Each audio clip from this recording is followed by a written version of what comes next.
yes I ana camera no ko Tom and Penny be the chire na ohwe papa nim why basa why bosa I can imagine his mind na about you a question you know I na be this question eti o man Penny be the chire ho no answer question oh sir any minimum chairman of the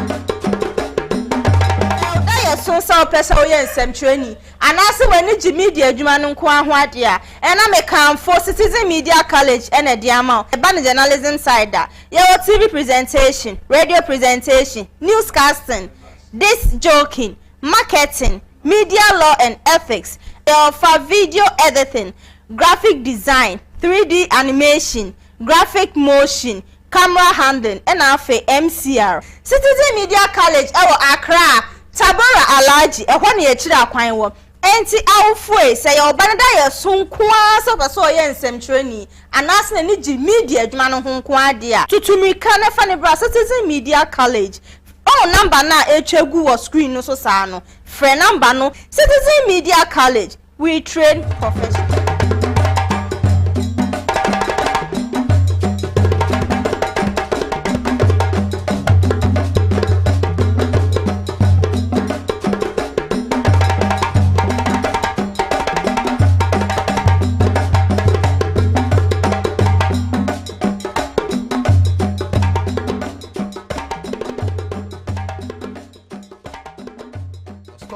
The misinformation. This is New Wija, Old Barrier, Kukuribite Junction. Enti the emfane say, mini a ode buy. There be oye me guest that uti me men kama dwen no. Ya wonso wadwen no. Wo the emfane say me nim kaswa. Ana wo say e Wija. Eti say kaswa wo say ye Wija.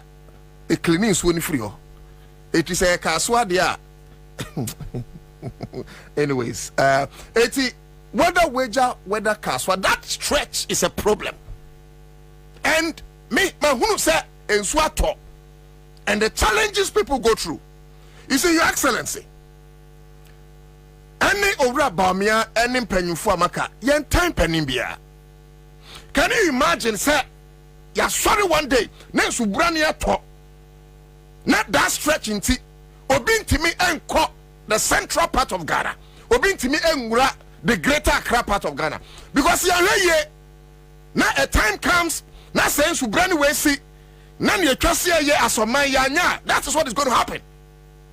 And emergencies will never be carried away. And we live in a country, Grandpa, fire service, for omni air ambulance, omni helicopter. So can you imagine, sir, death of water, a bus road to the point, sir, be cry, a bamim. Ghana National Fire Service car, how do they cross over? Say bibi bonnie sikaswa, and now I've seen the other point of wager on Makokodum Jano. Such important areas wo you discover here near your proper drainage system. You see the millions of Ghana cities Ekwakusi Cathedral. These are some of the misplaced priorities you can't want them.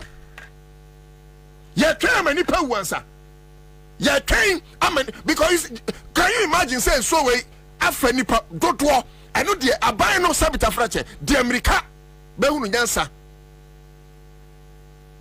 And let me connect you to the traffic situation. But kuni ayi chira no anopa wia no so ne to now hwe ne de ato can go kama. I wish you join me on Facebook and obi a wo tie me bia a wo do me person ya de ba kuma me. Oh dear, so over Facebook now check out. Me person uba now share program no mami. Do that for me for the sake of the station and the nation. Obi a what's mo Facebook bi so share ba kuma me. Oh dear, so want me share me no crash share ba kuma me. Because this must go. Now abani unu say yan to aba mo mo say mo first can no dross. Ya to aba mom for some of these things. Poor drainage system unti de bia enso to kutre junso Ghana kurampo Accra be o de makotra en junso sesi kaswani ni mpatamini ni weja ebe yiri. And another place a barrier St. John's barrier hono no eno the whole road and kasa ekwamuni nyina yiri, and you ask yourself say engineers ben na ye kwan no. Now come and look at the traffic situation. Come and look at the traffic situation. Eti obi me even enra omo na efa ka 37. Eno ye 37 o. Esu ka krakra toye 37 no. Wo tra ka no 7 na, wo hwe abedu fie be 10. Eno ye 37. Wo come be to say St. John's. The information we are having is say at that evening no it take 4 good hours and say no mudru fie. But how? So we better ka mu 7. No akwa kodru fie 11. Or better ka mu 7. No akwa kodru fie 12. Or better ka mu 7 and 6. No akwa kodru fie anaju 1 a.m. because of what? Because penny bi anjena dwuma yi. Because if there was a proper drainage system one, and can you have problem? Me ba cho obi a wotie me situation no net say e wo ho bra Facebook never true, because we cannot only limit the argument to wager barrier or kaswa e bia nso wo tachiman enso toy na mu adem ye hunu e bia nso wo krofrom enso toy na mu adem ye hunu e bia na wanro enso toy na mu adem ye hunu e bia na wo gomu afete enso toy na mu adem ye hunu e bia na wo mikrom achimosi no enso toy na adem ye hunu e bia nso butu doma ana wo na relugu obu o manprugu ana wo zebila ba bibia wo bia enso toye mesro by Facebook akra 100.5 FM ma yehunu how torrent were the rains. Did it rain cat and dogs? Ya pese yehunu. By now enso na senkrofo bebreniema, but because they don't have voice o ma commonwealth. And this is what NADMO will wait for. This is a NADMO, National Disaster Management Organization. Beka chira ban no ma ye ne se na fata na ensu anyina mfa krofo mo man ko che kuntu no o man ko che student mattress no o meye din because ensu na anyira o mo so mo nya mattress ni bi nche eti ensu be yira for bi dam ne ma nyina be fa ni king size bed papa da so ne akoma ni student mattress so mfa nya den no like seriously so mfa nya den. But I'm not surprised because a management organization, they are not preventive organization. It should be National Disaster Preventive Organization. But as long as a National Disaster Management Organization, they just manage disaster. And I know what I'm talking about. My papa or your former I will not move. So I time not Yura Kofi Potofi and the coordinator. And of course, all of this are in this country. But say the not bona say. Say not bon me who come and see. No, come and see the traffic situation. And my mission is Bimudiaba. I'm saying, Masha, I do a message. Aha, Emmanuel Mensah. Or see, now to yesterday, I was, or see, na yasem. Oh, Ima, I am Mammy who baby and yasem no. It's important. Mammy who baby na yasem no. Yeah, Mammy who baby and yasem no.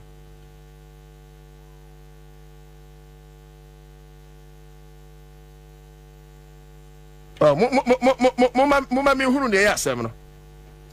So when Facebook you will not understand what I'm saying. But you see, let's even imagine, and I'm not saying set me bomb fire for that. Dano na circle eshe ye no. Na me wo ho. Sa time no na as a student leader ya call Cape Kusayeba. And I know them ye sure say ma me abrewa bi na GM because na ye nso ye car no. Ye pese ye call park e ho no because of saying ne nsuo ni to. Ana ma America se park wa ha na se ne nsuo to abra ne sei no wa hwe ya na nsuo no e de o car ne ko ana ejina ho kwansin ana ye te se nkrofo bobena se ye nkonko hwe adan a nsuo ani petrol ana fuel edi afra amaja atom amashi ashinkrofo menkan krofo ya menka I think that was under John Mahamo so ashinkrofo. And any pair woo yano, Samiha Maninka, they were over 100. And some people even think it was a massage figure. So, make you address it, so. Can you imagine, sir, because of drainage system, I say, na wager, ne kaswane sankrofono, womnya hoto, na a radim pengu, fuel car, and a fuel tank can be explode, not traffic in this watch. No, Bianco. Can you imagine the people that will die? That will be artificial disaster. But as citizens, you're paying for the termination, sir. A nipa 100 who are drained by fee. na fei yakopa besia aye the drainage system. And it's not even as if say in this car you the drainage system no that be yeah this car is cathedral eti sasika ya this cathedral ya gusu ya menen and ye de ye kaswa weja STC baby amon won how they say West Hills that area yeah proper drainage system send beya in soto you better avoid this how your man for come na eden. But you see, there's one thing Crumpler say make one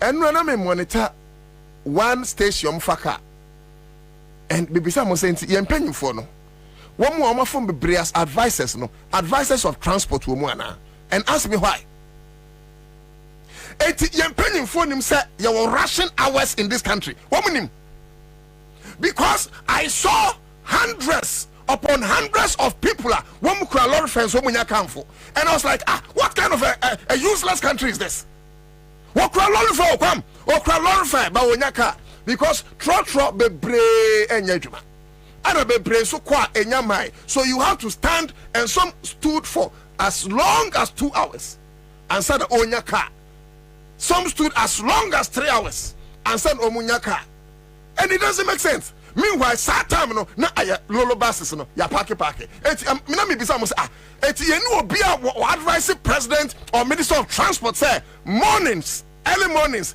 any evenings, release government buses to support commercial vehicles. Obi any nyansa or the bedroom salary. Because it makes sense. It makes sense. Opa Kola Pass, Opa Ko Medina, Opa Ko Amasaman, Nabra 37, Kwa Ashaman. Circle these areas kwame eva Accra yes Accra ayi makola house I no kwame ye obi timi efiri hanom say o konkran wo konkran a meka that na ya ese wo kwakoto emu bi aba kwame we di dwawie bibia from say 5 or per car oye wadwen say taxi kura bra be pre no ko de bebe bia e ma we want to say for public transport from 5 no onyaka sami hamani car onyaka around 7:15 7:30 thereabout oh Cresco. Meanwhile your government buses are me but let me use this medium to appeal to the government and the transport ministry so bianca here and I say mama dream respectfully I am suggesting government buses to say ayalolo any kufo then saying metro mass transit near ne ho de no edru no pa release them yenchire baby ebegyina ne yenchire times a ebetu edru anwumra you release it because what you don't know is say you are increasing insecurity. The more microphobic person the more acronfons we adwuma ba and I'm trying I'm obi awuansa more trying am the biboni essence and say na mahu say this identity the buses no ya to buses no say yefanje decoration. Our STC had one more. We bought the buses because of the comfort of the people who voted for you, and yet you don't care jack about them. Are you guys serious? Like seriously? No, like seriously? I'm appealing to government. I'm appealing to the ministry. I cry from this citizen show. Yeah, you so venue. Come if possible. Won't be to crat and crowd come the bearing. No, every no dream also. Now you can't come on. See yes from foot trot especially pre because a kufa one foot trot that. It's your chance a kufa one now by me about drinking sancrofoya. My drinking order. Drinks and yamano. Some basic things na your man for the here then. But me on you be done, no you be done no dear. Me na me catch it. A kufa 1 minute be that 1 minute be done no dear. No be us bro we as say na car send on antico school. Way back drinking who say of for taxi. I don't cry and say akwa imreda me grada because yes one antico school sa car is on for taxi koi eti kwam obi on for trot da won ko gina lorry station biada obedi ahunu the pains of the people. So the point we are making is say obi tie me Mr. do that and you see this car so issue meaning yes we drew asamwa jam ho no no a be pona ho no so anwa no so timi dua na begu kwan no eti uba say na afei ekwan no so one side as minim baby unim baby asamwa jam fie no mo amunim me ba cho mo amunim kaso akwan no mo na Facebook na mo ntro na men kenkan me ma befa honum kakra entina minim ba mo anka se na moti honum no yesra mo mo fa mo messages emra na yen kan so that people will know say ne ayeka no enye entro and okay Emmanuel Mensa osina no to I mean from around Mama Pat's place to Malam Junction traffic pa not easy ana Emmanuel Mensa de ne die na ba no ana we Salim Adedigba osi good afternoon. This is Kaswa ACC to Old Barrier. To be honest, it has been like that over 30 years. Hey! Salim, sir, this problem has been there over 30 years. Okay, I see all because of the house built just beside the road from ACC, just after West Hills to Old Barrier. Not just a crofube brain, so to see that as in so quite. Okay, Ogboro Nankasa. Okay, my name is a question. We but I one no mudi traffic mono. Time ben amunya car. Time ben amudu fie. Muma boa mo Facebook. I want people to understand say ensem na mekano. Enye bosire musem ka. Wait. Ya kweko twa nejo. Ogboro Nankasa say I reach home at 12 a.m. from Circle to just Sacrament. Enti enye ntro na etwa wo. Ogboro ana Ogboro Nankasa. Ogboro Nankasa Kenneth. Oso wodu fie 12 a.m. We are Ogboro the time when you can make a one anki yahoo ya tear patience of worry. Oso na say it again o. Ghana ye mo pa. Joyce Rowe, also well done, my brother. When say no to, you are even talking about traffic. There was no car for us to even board. Come, on your mechanic. When you see me crowd, they make us about traffic. Or say car crampo omo peka no omo cresco omo foka no munyabi. Meanwhile, near Metro Mass cars, SSO, near Ayalolo buses are enya juma, and I say yapom posisiwo na Ghana for nyaka. Or say the number of people who were crowded at Circle, plus traffic from Circle. Wabe Paba, Ata Junior, or say God save Ghana, Ata Banff for UK.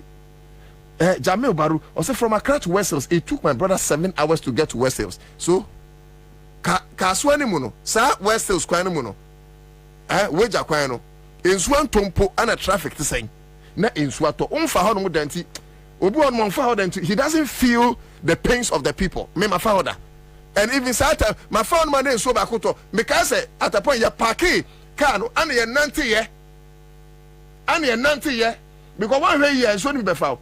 Ebenezer say all the monies are in sanitation minister's house. Cecilia Benadapa or don't say the no.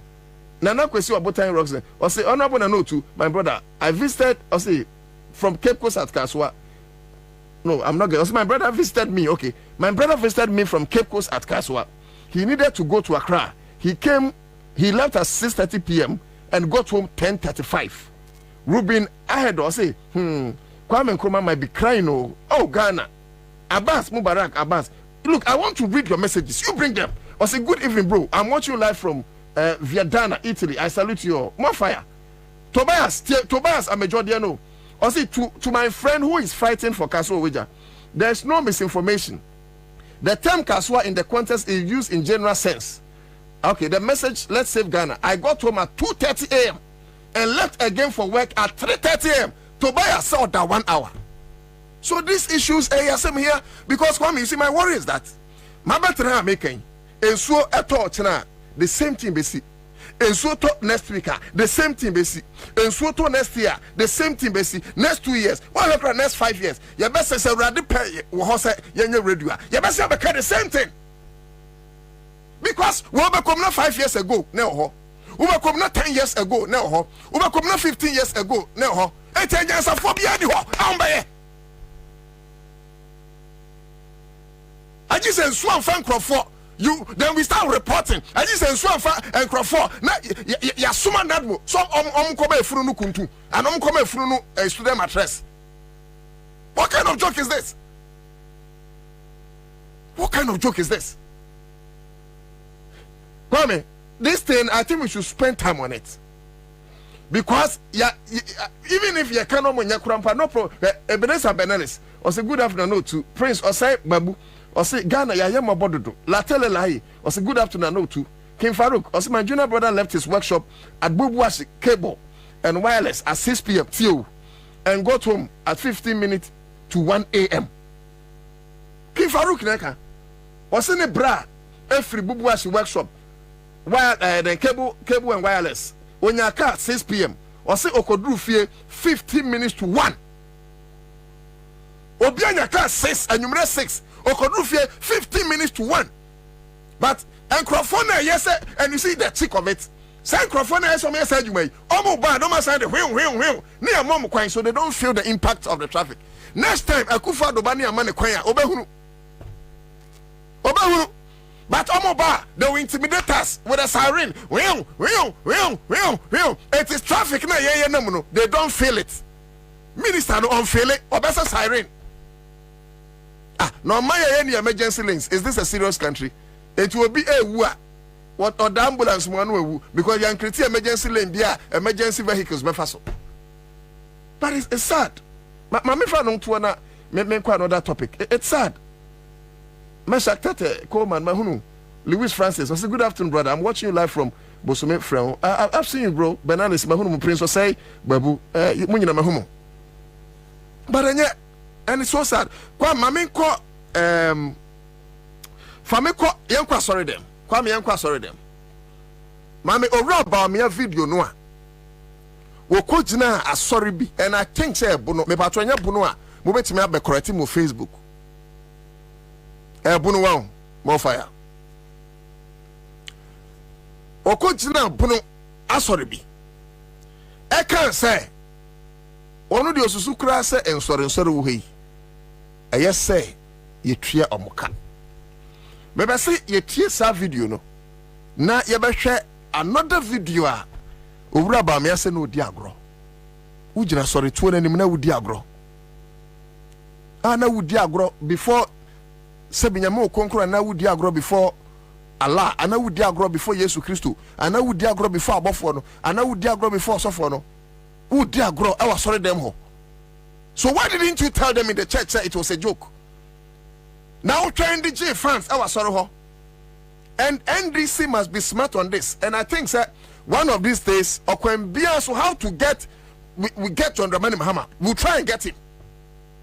John Mahama should not allow John Mahama, listen. There is an impression being created, and Owura Bamia use some asorism to win the heart of the churches. Eti Ubahunu no Methodist.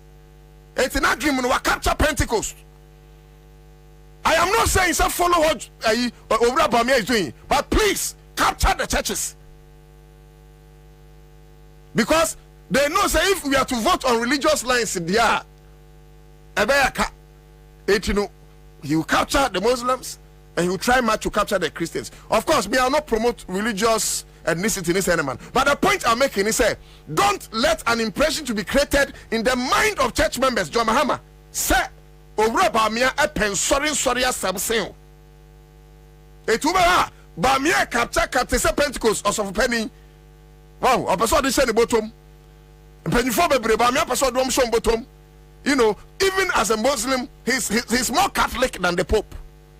And don't allow that impression to be created. When you are so for no man, many are different peniophobia din komo, and I'm not happy what they said. But and some people are into me count and some people are you been underground. Now, young go tie as somewhere Owura Bamia kind. Then the question is church and taxes. Are we going to tax churches? My view on this is simple. In fact, that's why I say that if you share a Juma church, in fact, we should rather be paying them rather than they. Then the question is church and taxes. Are we going to tax churches? My view on this is simple. In fact, that's why I say that if you share a Juma church, in fact, we should rather be paying them rather than they paying us. Unless you don't understand the work the church has done. If you're looking at the buildings, the way they try to keep the society together, the universities, the hospitals, the schools, it's massive. It's just massive. Many churches have hundreds of schools. Massive. So I don't see, and I will not have a situation where we are taxing the churches. We rather want to give churches incentives to support what government is doing. I want us to be partners in the way that the development partners are with us. You are our domestic development partners, and we will give you incentives to do more. Then the question is church and taxes. Are we going to tax churches? My view on this is simple. In fact, that's why I say that if you share a Juma church, in fact, we should rather be paying them rather than they paying us. Unless you don't understand the work the church has done. If you're looking at the buildings, the way they try to keep the society together, the church, the universities, the hospitals, the schools, it's massive. It's just massive. Many churches have hundreds of schools. Massive. So I don't see, and I will not have a situation where we are taxing the churches. We rather want to give churches incentives to support what government is doing. I want us to be partners in the way that the development partners are with us. You are our domestic development partners, and we will give you incentives to do more. Then the question is church and taxes. Are we going to tax churches? My view on this is simple. In fact, that's why I say that if you share a Juma church, in fact, we should rather be paying them rather than they paying us. Unless you don't understand the work the church has done. If you're looking at the buildings, the way they try to keep the society together, the church, the universities, the hospitals, the schools, it's massive. It's just massive. Many churches have hundreds of schools.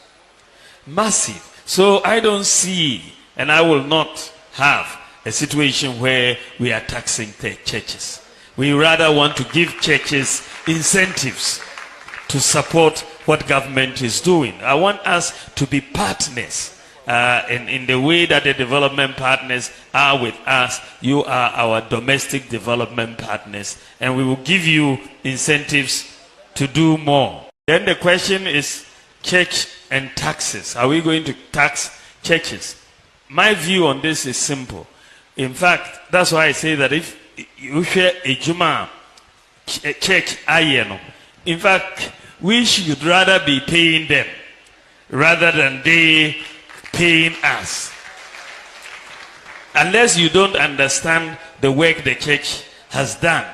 If you're looking at the buildings, the way they try to keep the society together, the church, the universities, the hospitals, the schools.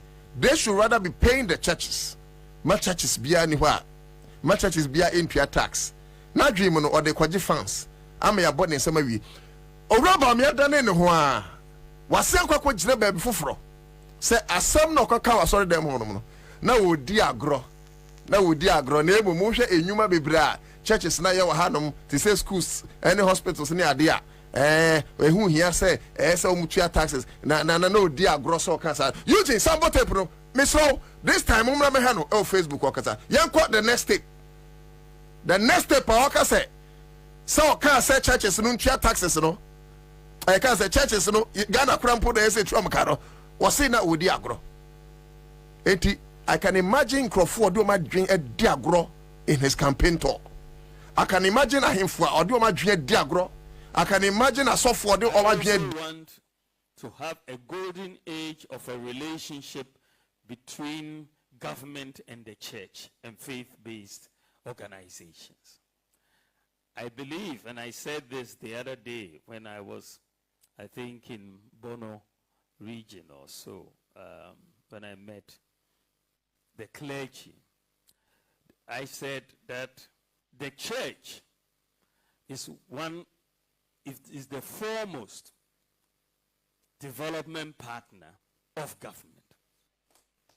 Is the foremost development partner of government. The church and faith-based organizations. Why do I say so?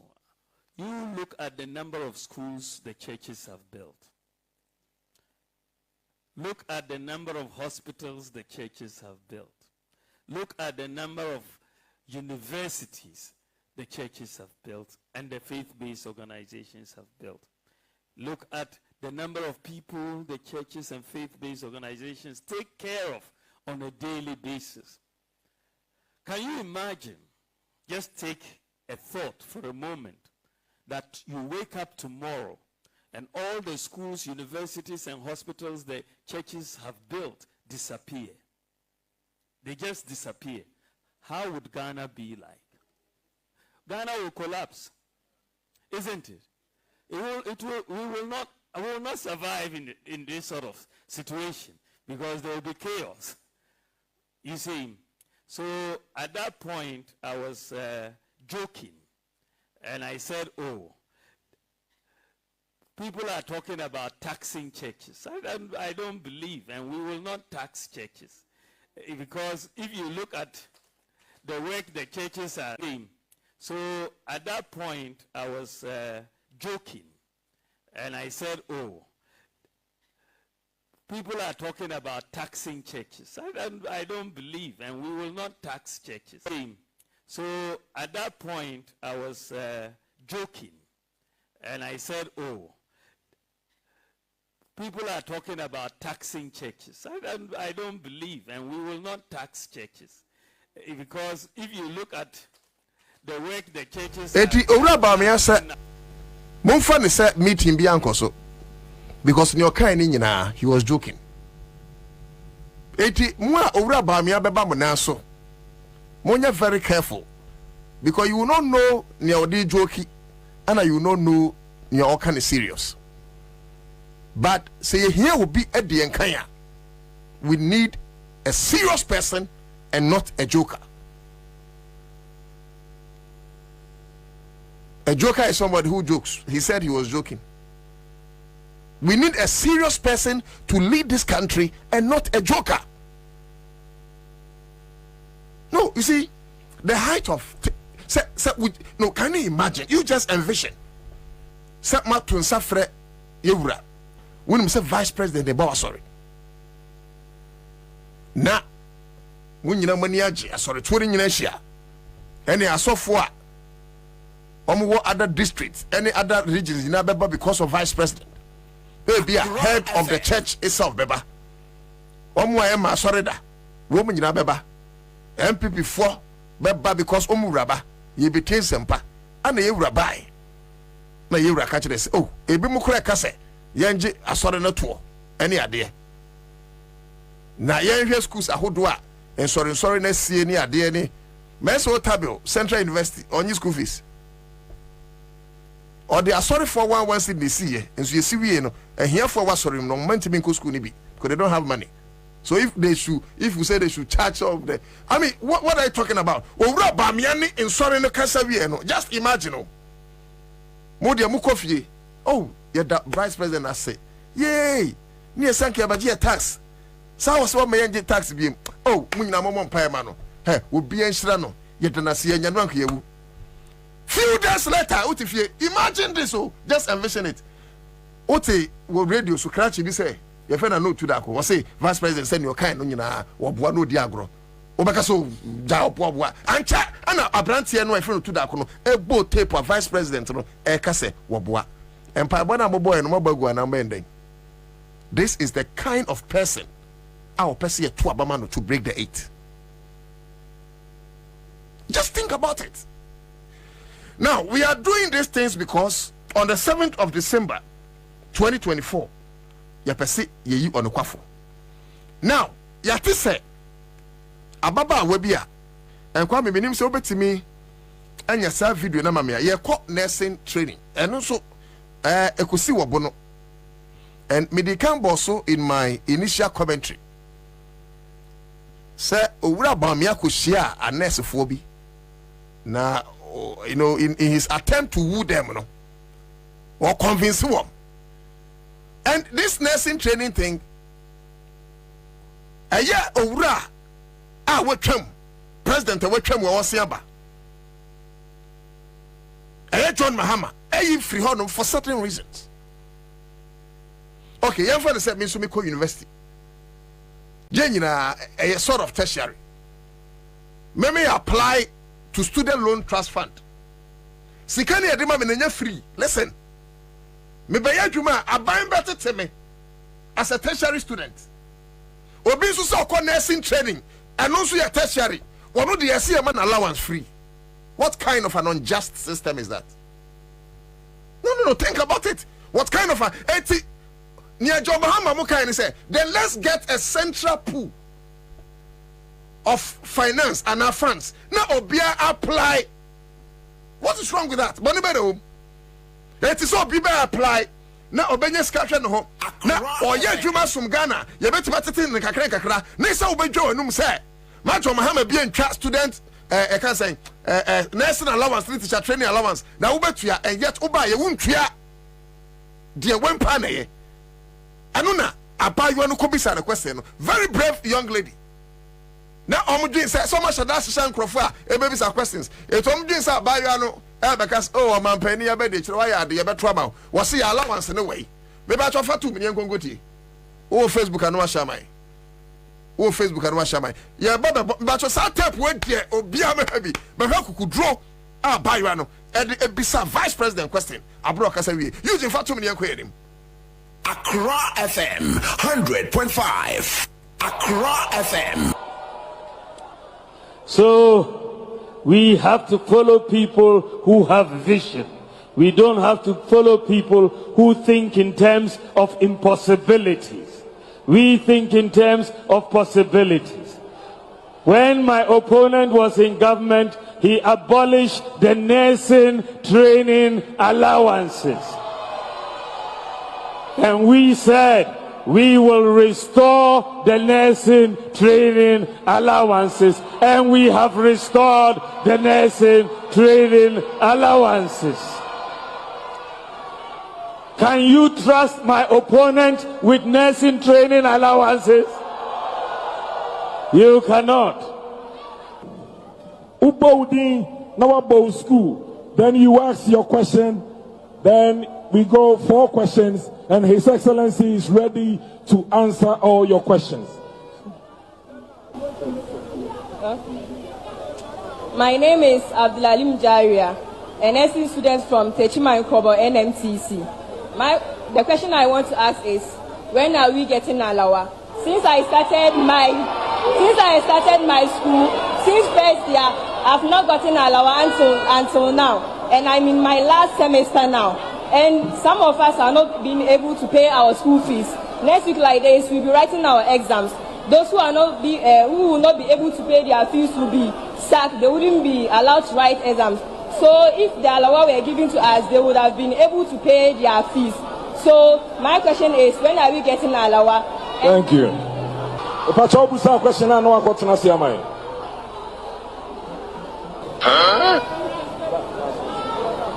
Thank you very much. Your Excellency, these are the questions from the youth of Bono East region. Thank you. Thank you very much for those questions.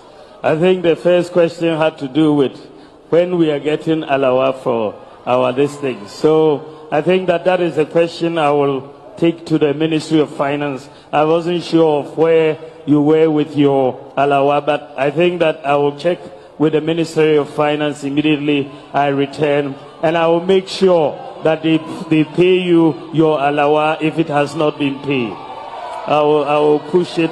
I'll push it for you.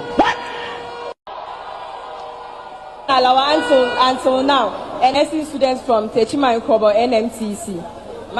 The question I want to ask is, when are we getting Alawa? Since I started my Abdulalim Jaria, NSC students from Techima Nkobo NMTC. The question I want to ask is, when are we getting Alawa? Since I started my school, since first year, I've not gotten Alawa until now, and I'm in my last semester now. And some of us are not being able to pay our school fees. Next week like this, we'll be writing our exams. Those who who will not be able to pay their fees will be sacked. They wouldn't be allowed to write exams. So if the Alawa were given to us, they would have been able to pay their fees. So my question is, NSC students from Techima Nkobo NMTC. The question I want to ask is, when are we getting Alawa? Since I started my school, since first year, I've not gotten allowance until now, and I'm in my last semester now. And some of us are not being able to pay our school fees. Next week, like this, we'll be writing our exams. Those who will not be able to pay their fees will be sacked. They wouldn't be allowed to write exams. So if the allowance were given to us, they would have been able to pay their fees. So my question is, when are we getting allowance? Thank you. If I tell you a question, I know I got to say mine.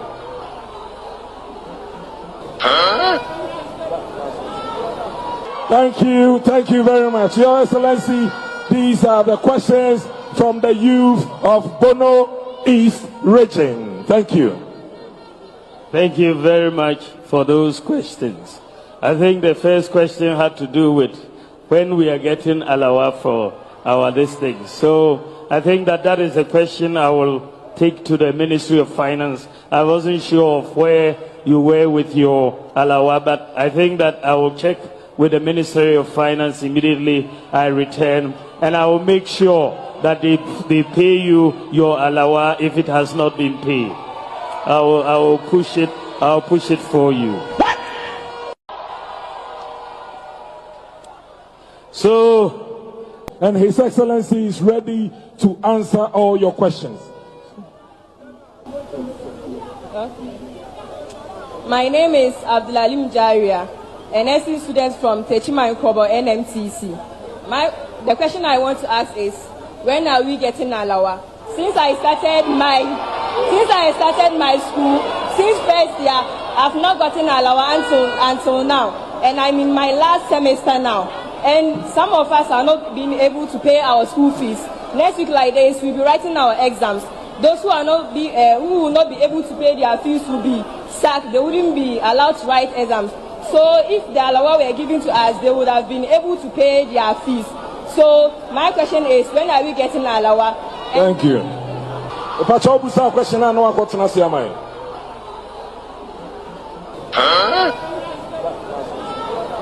Thank you very much, Your Excellency. These are the questions from the youth of Bono East Region. I think thank you. Has been online, and one of the Kwame was a flyer no carry to Facebook number here because Abayana Kubisa and somewhere no kure and somewhere no currenti. We are hearing say she has been attacked. That is a journalist from Kwana who can create attack. So see, they call nursing training for so. They call nursing training for so. There be no kabaya no mu dwene say or be kan ye mu de. Na eno kura body be no ye. She's asking of allowances. Mo na mo say obi atwa mu tima restore. Mo restore so a wo se fiti say oba school. The last semester we be school alawa no nya ba kumpo da. Na che say mo be data Ghana for be gi to me. It's a boy only bisa question pe e bie Ghana form beto about 7 December 2024 e bie ya dwenem say en 20 amo because mo ya torofo komo den tro na beji to me. Yeah, Mary Adam was a very brave girl, young girl. Keep on growing with your bravery without fear of favor. When mo me kan on Facebook na ba you no e following ya o kan ya ashan nkran we ana mo me kan on Facebook. Precious also was a fantastic and brilliant.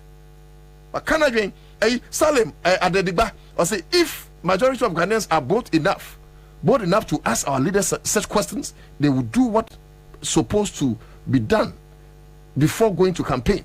May God bless the lady for speaking the truth. Or be a president lady, no.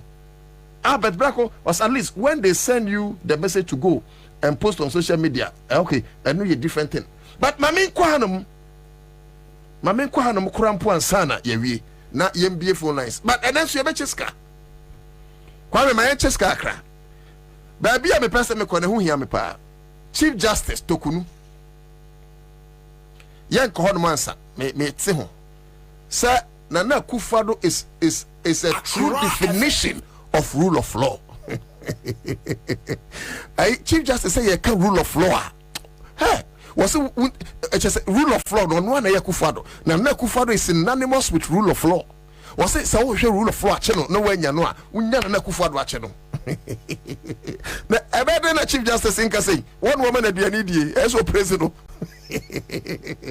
Aye, Nana Darko Akufo-Addo. We say, oh, he's a true. With the my mentions kakra. Now, maybe him whether or not say he's a true definition of rule of law or he's an epitome of rule of law. Whatever, I'll come and explain. But for phone, na chose cases here. Star 413 hash. Star 413 hash. Me ba say mama chop money am any. What I say? Until I say bimu, I say me chop money kakra. Star 413 hash. Na choose option 2. Option 2 ni Accra FM. Say ni de bia no. Empaba we twa woni ye nyina ye twa ni ye but still ye gusu twa na me nim say bia jackpot 10,000 50,000 no ye be dibi enti for phone twa sese a ye be draw no star 413 hash star 413 hash na choose option 2 na ye ko enim Tanko Abubakari was a good afternoon. I wish all the students will learn how the lady spoiled or spoke. I think he wanted to say Nila Te say Ghanaian youth must emulate the example of this young brilliant lady. Makachra oya beburu a memfa hu hye omu because mu na mo benyin abeje oman no. So when you grow with fear, how can you sit at the negotiation table with the West America and lately the Asian tigers to negotiate in defense of your country? Anuntina yagudia bebre Ghana yenya 5%, akoswa 8%, 10%, because we have grown timids, cowards. And a negotiation table. It's a number of say, you 5% usuro ade wa hu broni. It be slow. Don't grow with timidity. Grow with bravery.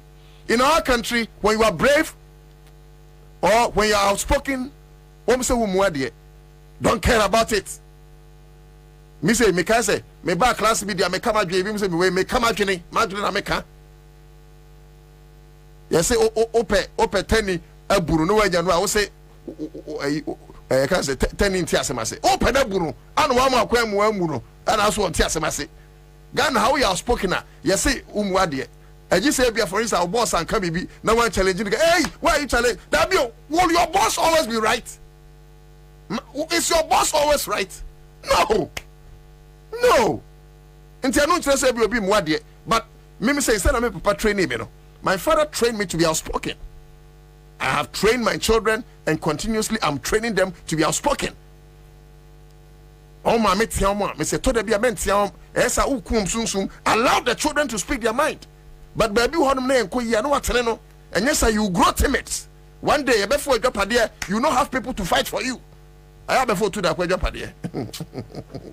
Anyways, it's young surgery. Okay, you being so the messages about my camera by young surgery. What do you make of the president, His Excellency Nana Akufo-Addo, as far as rule of law is concerned? That is my first question. If we say Omampeni Betna Abenyaso, free 7 January 2017, Besine, a dim potin pa, and Omampeni Aya, Usu say, Yaka rule of law, and Agana Mamra, a trustee of Bonabaso. No, maybe so.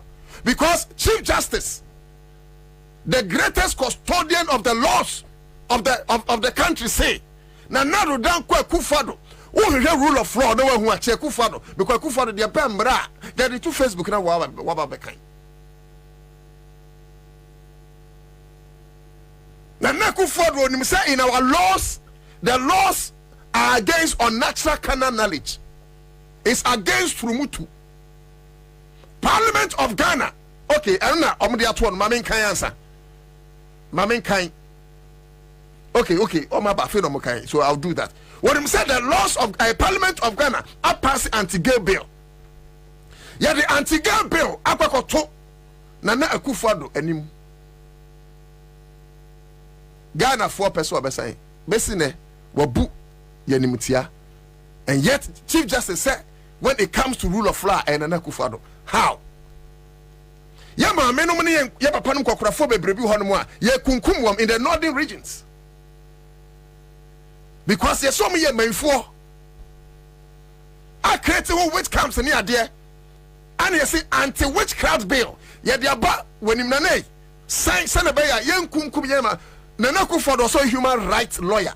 One sign basing it. So how is he a true definition of rule of law? Let me read this and I'll come with other areas.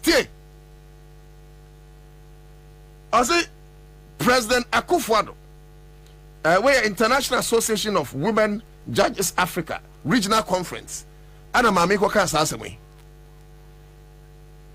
I say President Akufo-Addo is a lawyer and champion of justice, and his name is definably hatched in the legal history of this country as the most distinguished legal practitioner. How can Akufo-Addo be the most distinguished?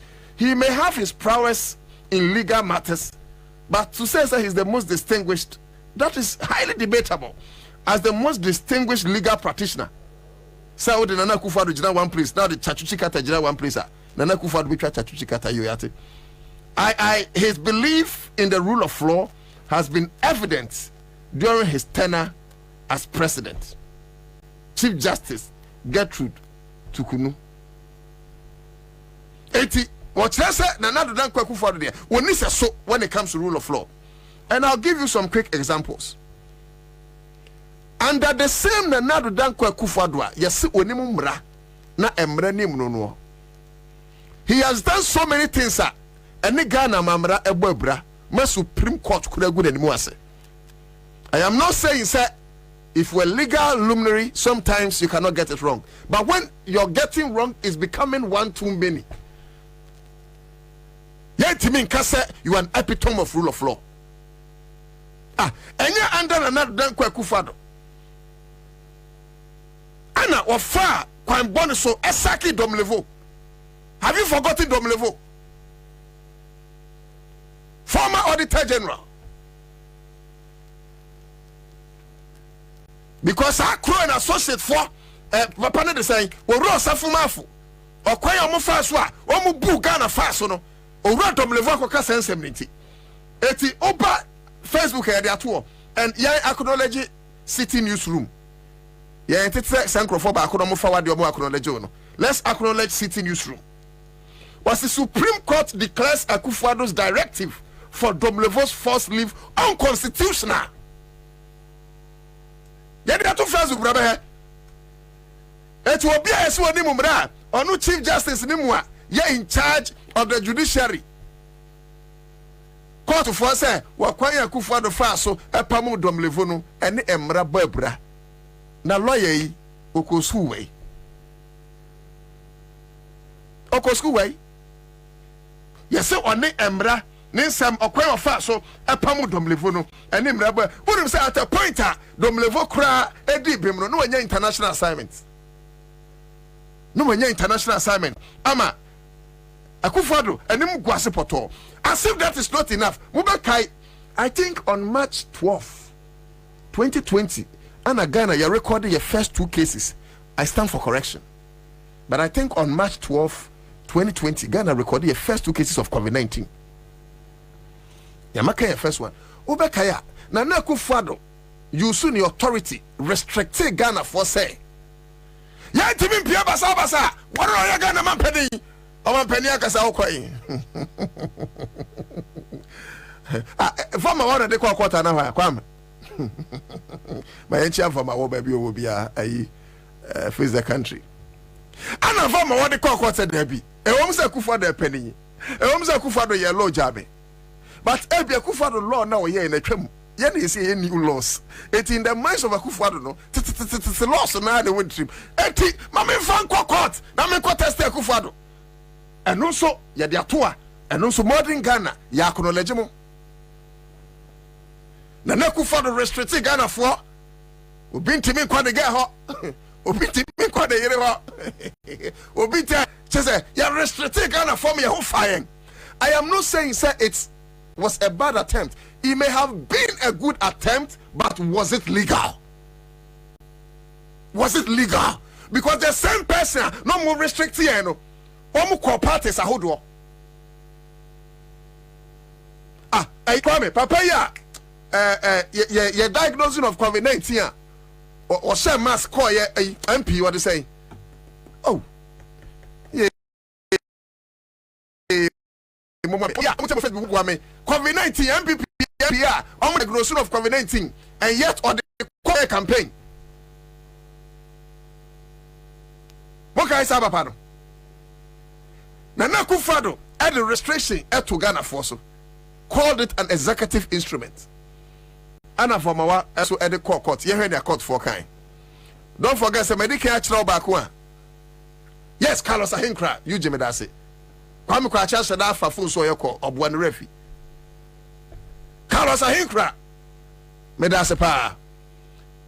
Carlos Ahinkra Anya COVID-19 was shut down. What was sent no smash at the COVID-19 at the time when the same president passed the Restriction Act or whatever executive instrument. Now a day Anna Supreme Court's kind was it the law used by Akufo-Addo to impose restrictions on Ghanaians during COVID-19 pandemic unconstitutional. Again, Supreme Court assigning Abu Akufo-Addo as a it is a Chief Justice Bekatra said when it comes to somebody being a legal luminary, when it comes to Akufo-Addo being an epitome of rule of law, send an Akufo-Addo there. See, I am not talking about academics. So, say be Akufo-Addo, no, that's not area maker. I am talking about practices. The so-called rule of law lawyer, no, a bobra. Anya Ghana near war, and I was West Wogo. Me patron was at April, near Ghana for Gakra. Meaning, I'm going to video Namamia. Data force of 4, and this way, Krofo said no data force 4, a Krofo Sham, and invisible forces. Akabom. Under the great direction of Brian Champo. Commission report about Bonting following the year, it indicted Brian Champo. Nana Akufo-Addo cleared Brian Champo. Minoka say the human rights lawyer Noah, Chief Justice on the Bambra, will be intimate. He did not only clear Brian Champo, even though he was indicted by the report, and then was a minister in charge of Agric. I'm going to see in Siadia. Mokasi in Siadia. Mokasi Muko school, we ain't in a school, then in a bubui. See the young teacher for Chaya. Eugene, Pesa video and mammy, Nayan Kai Ghana for and young Bransamwa, a Siwaya. To the extent that a whole member of parliament of Ningo Pram, Sam George, ya bonasum. A whole member of parliament was physically assaulted and Kosi Babia. And yet, report to Chile and Krofua, and yes, huh? Brian Champo and the other Krofano. Brian Champo Yanyaneshe. He was rather rewarded by the so-called human rights lawyer Akufo-Addo as a minister of Agric. I beg to differ. It's not about the academics paper no bet me and the teacher cut here a certificate to know. That is if he has. No. The practices of an individual. And in near and in Kasaimu, and I'll be who say only Queen Sabi Unimde. Neka paper and quadia, Dr. Bamia, Okra paper no more doctor. And so the economy assess will be a some paper none of the cause Zimbabwe, mere copamono. A phobic to brother, not the Ghana must go, Zimbabwe, Sika and Quandigum. It's a paper no dear, and carry. W, and your paper, Dr. Bamia Kra. And the inflation, a quarter. John Mahama no crap paper no inflation 15.4%. And your paper Dr. Bamia Kra, and the debt to GDP. Actually 100%. John Mahama na won kura sa paper ni be a friend doctor no. Na on the debt to GDP about 54 to 56%. And your paper and Dr. Bamia Kra. And the exchange rate and 15 cedis to $1. Or the Maminian 14 cedis. John Mahama na no kura sa doctor paper ni be no. Na no 4 cedis if not 3 cedis 80 pesos to $1. John Mahama na no kura paper no o create a lot of funds. I'm about me and Akufo-Addo na omna musum kura paper ni be di. Sinking fund. Enya no anka Akufo loan akwaje ye. About $750 million yentimentwa. Stabilization fund. Enya stabilization fund a John Mahama create yanka COVID-19 buy ye nike ye scan hwe ye ho. Heritage fund. jo mahama kreti se na be nchiri mebeba na gold kura wasase ase aso muso benye sika ni bi awasa muslim e de ayem puntu nwuma Akufo-Addo de akwakoje besia jeje na mo se ne paper ye den okọ school wey e so da dauma yenya get fund now onipa ku no nkura paper na banko school ne de bae no Dr. Bamiani Akufo-Addo nom de say omuko school no de akosi awowa akwaje besia ye besia nya get fund bi magise 2035. What are you talking about, Chief Justice? What are you talking about, Madam Chief Justice? Because Akufo-Addo mu adwuma, because Akufo-Addo ama usivi so efe as Chief Justice inti ubia no bibia na oka. No, you must massage issues, especially when ukura na we Chief Justice. And I know say name bu honuma Akufo-Addo ye nya ofe. Me hwese menye sa tape no, na sa tape no me bo over Facebook a share. As if that is not enough. Na adodanfa Akufo-Addo. Kwa mi kasa na shoni ya ebe kawajin. Ayi. Kawajin. Kwa muzele. I mean how? Aya wasu West Wogo and some ne see no. Ediana na Akufo-Addo kafao. And that the human right lawyer no. Yes, we rule of law why and so be mada justice toku mami tukunu ken. Ediana Akufo-Addo kafao. The same human right lawyer yet to man ganam and a data force for Kobo court. If not invisible force, a Kobo rack ma could be not judge in him. Ma menofa a be friend in Tokuya, a be friend in fencing. Ya chain for your friend in fencing. A be friend in Tokuya, anyways. Oba onimo. Wouldn't say this ankle for we. Those were the guys I'm calling Asante Regional Security Coordinator no every office no office I guess this car is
na behwe okwan a ye faso ebu embra enimtia I've told you, I'm not against the personality or persona of a Akufo-Addo or Bawumia. I'm against their actions are a Ghana mine. And some of these things, they keep clearing them. They keep clearing them. Pius Hajide, former Deputy Minister of Information. Now me can now. I know me, you know. Australian visa fraud. Now me maybe Ephraim and to me funti. And say what my main can. Australian visa fraud. How many anymore? Na Akufo-Addo, more clear no, and on crop position. Okra position. Eti rule of law, ben, and a rule of law ni ben mapa. And now human rights lawyer ni ben mapa. Na okra kronosa. Why a clearing agent? President how you go boy? How? How? Under his watch as president, Mami Justice Tokono wasn't American Chief Justice. So until I'll be free Chief Justice, send us some about Meneneka. And I'm just a can say, we are not breaking it. That be Ghana fortunate. We will massage the issues. Under his watch as president, yet to about 2020. Apart from Krofua, your boo will be pre-prayer. Any part in watch. Pole ngwatwe baako mienu miensa enan enum ensia enson enwotwe anewuye. They died and then another Darko Akufo-Addo as president of the country. And yet Nana Akufo-Addo nyakwanya kwagina simpiesu ka say 2020 elections was not only free and fair, but it was peaceful. Ladies and gentlemen, how can this be peaceful when 8 souls of the land died? Tokunuba ngunti. Chief Justice Sankauba a part of Nkrofo 8 in the Wuyenwa. And Kasense Mununa, okay, you know say, Miss Uba ngunti, you just talk anyhow because we are Chief Justice. Oba ngunti, the 8 people that died, Sankauba Omua, and Madam Chief Justice, you be careful. See, I understand sometimes you must eulogize people who feed you. But no, Madam Chief Justice, that you are not a stooge. You are not a puppet. You are not a robot. You have a mind of your own, madam. The laws of this country guarantee your freedom and independence. So what are you afraid of? Menoka say, I didn't have to Cecilia Dapa. Kwani nominee Office of the Special Prosecutor on the MSN any break akra, even though I still believe it's a charade. But as part of the charade, no say usu, no say chere say wa bre.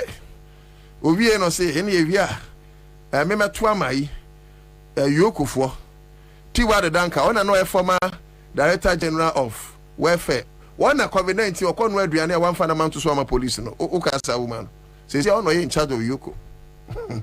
Some story me na me ba out. Some kind story bia you could try soldier for ni police for be nuane na ko basabi. Yes, I raised that story. And later a police for ni be frame catch up say ya from catch up say ya bwashom kakrenka. Dabio sika ya dia ma say COVID-19 aba. Mo fa nya duane ma police for so ma meti wa no so mo fa mo wia. How? Police ni bia what hear me? Soldiers for the near moment duane pa. Oh me na me catch up. So you call around soldier for the mean to be in command because the soldiers were taking good food and now Satan me bought a soldier for authorities na baso. But police for the phone and the mom during COVID-19. Me na me see and you be there me call Rams as a journalist. Yeah, that son of mammy tiwa on na wa makwaje contract some kon ready and phone mom. Obi papa bajuma wa kon ready and phone amade de kosua to so. Pose ni. Obi oboy ho bai. Sisila da package ya making. Nana Akufo-Addo yes one no ye rule of law, the rule of law be mada. Not only did the Akufo-Addo wrote love letter.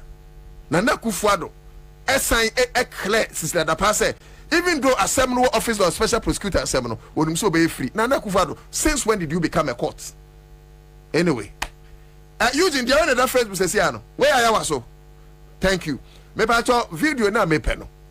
A fade menya. Will be a Facebook Accra 100.5 FM.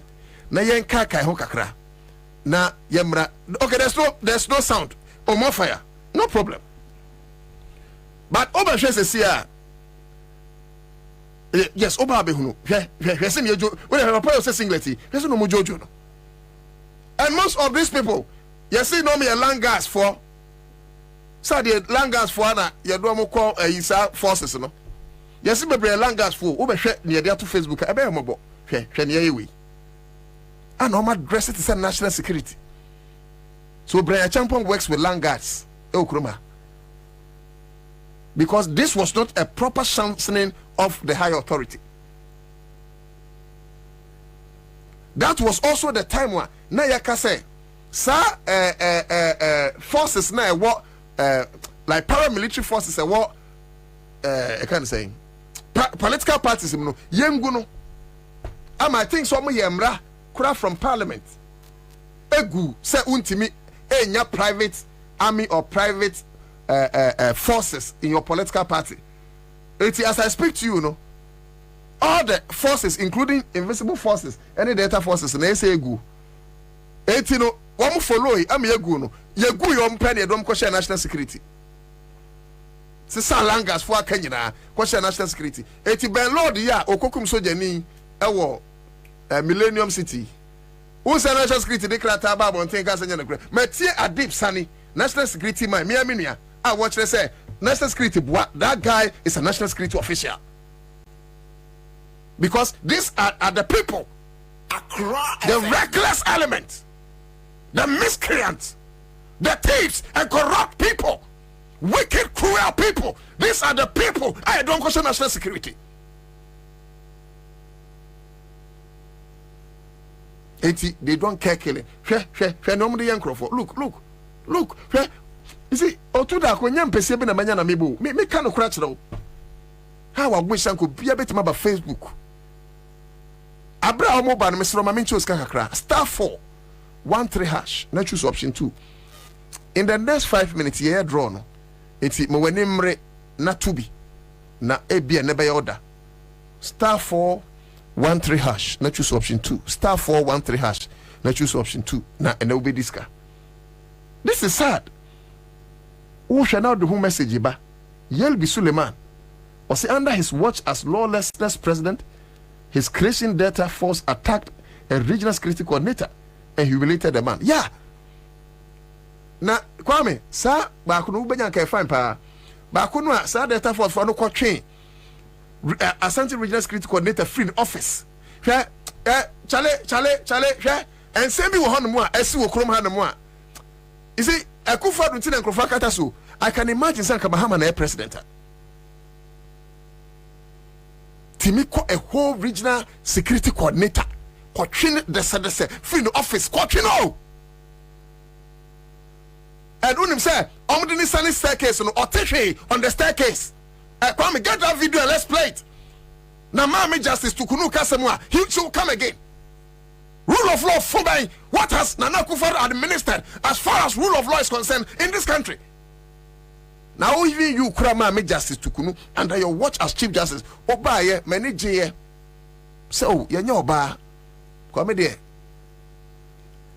Near I wish Emma your mom positions because who say Emma less corrupt. Justice is the other partner as Samajuni. After Emma, but for now. A court of competent jurisdiction improving the guilty into menko but me permase. I say me do man am pema kwami. Eti tama many buy no many aje. But under your watch as Chief Justice, electoral issue by go for every case about Supreme Court to say High Court. Send the Electoral Commission for the year. On per se, you disenfranchising.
Everybody must leave that hall.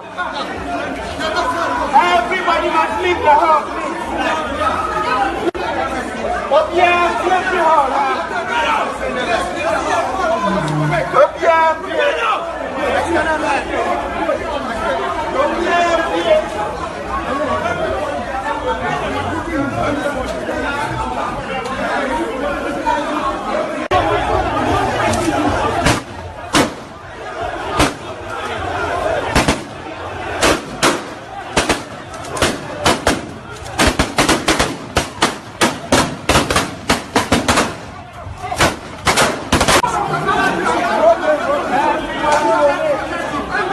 Everybody must leave that hall. Everybody must leave the hall, please. Oh yeah, leave the hall. Oh yeah,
and if I've him trap, Misubedi star 413 hash star 413 hash for now crown sika also for 15 cities obedi that's what be the 15 cities the 1,000 cities and now obi the 10 cities the 500 Mr.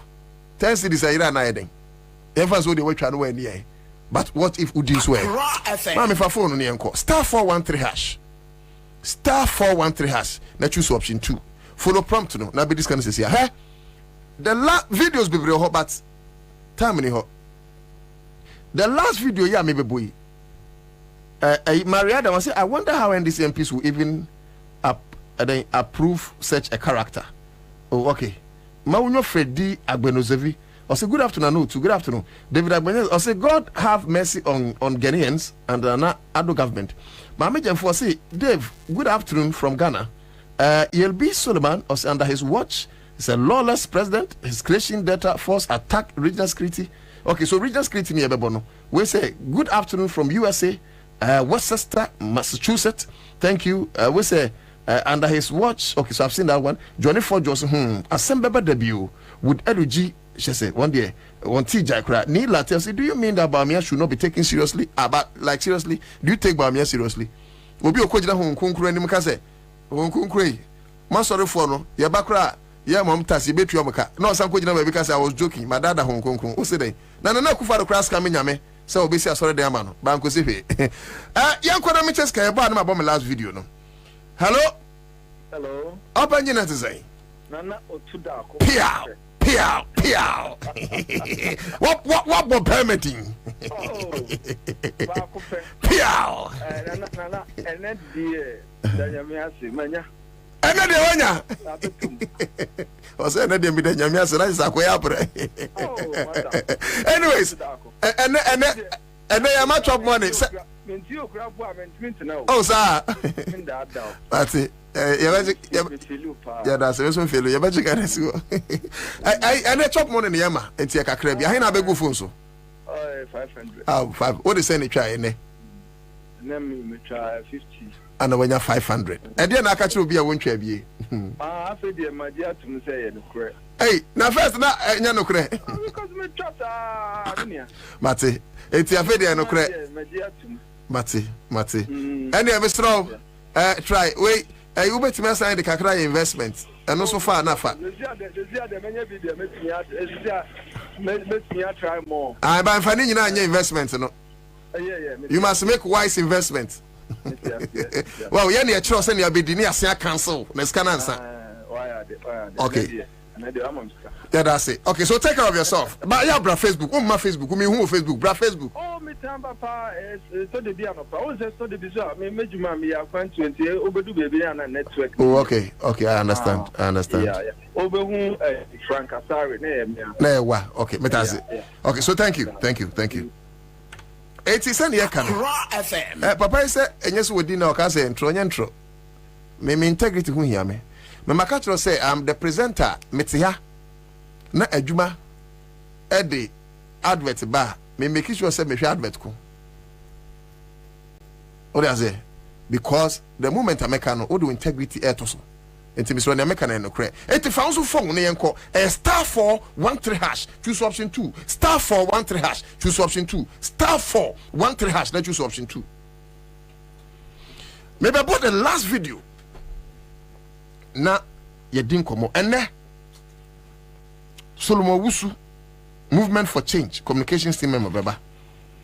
List over nana kusi poku enso beba. Samuel Huntokra de wabeka men sadada. Broadcast journalist with original TV or Hanum Tenefi Habeshipa. Video where I made the Echrewi Asante Mantem security coordinator.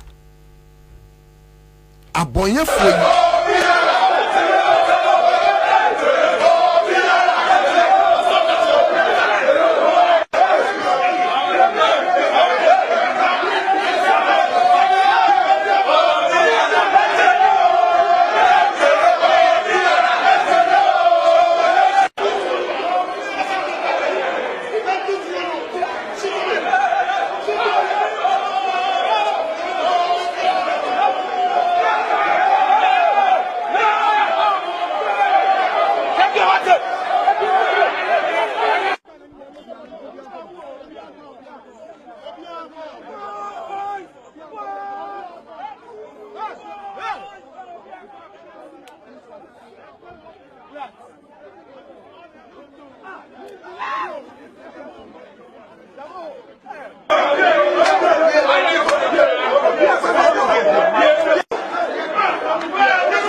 you bedding come and whatever you feel of the videos na yebono.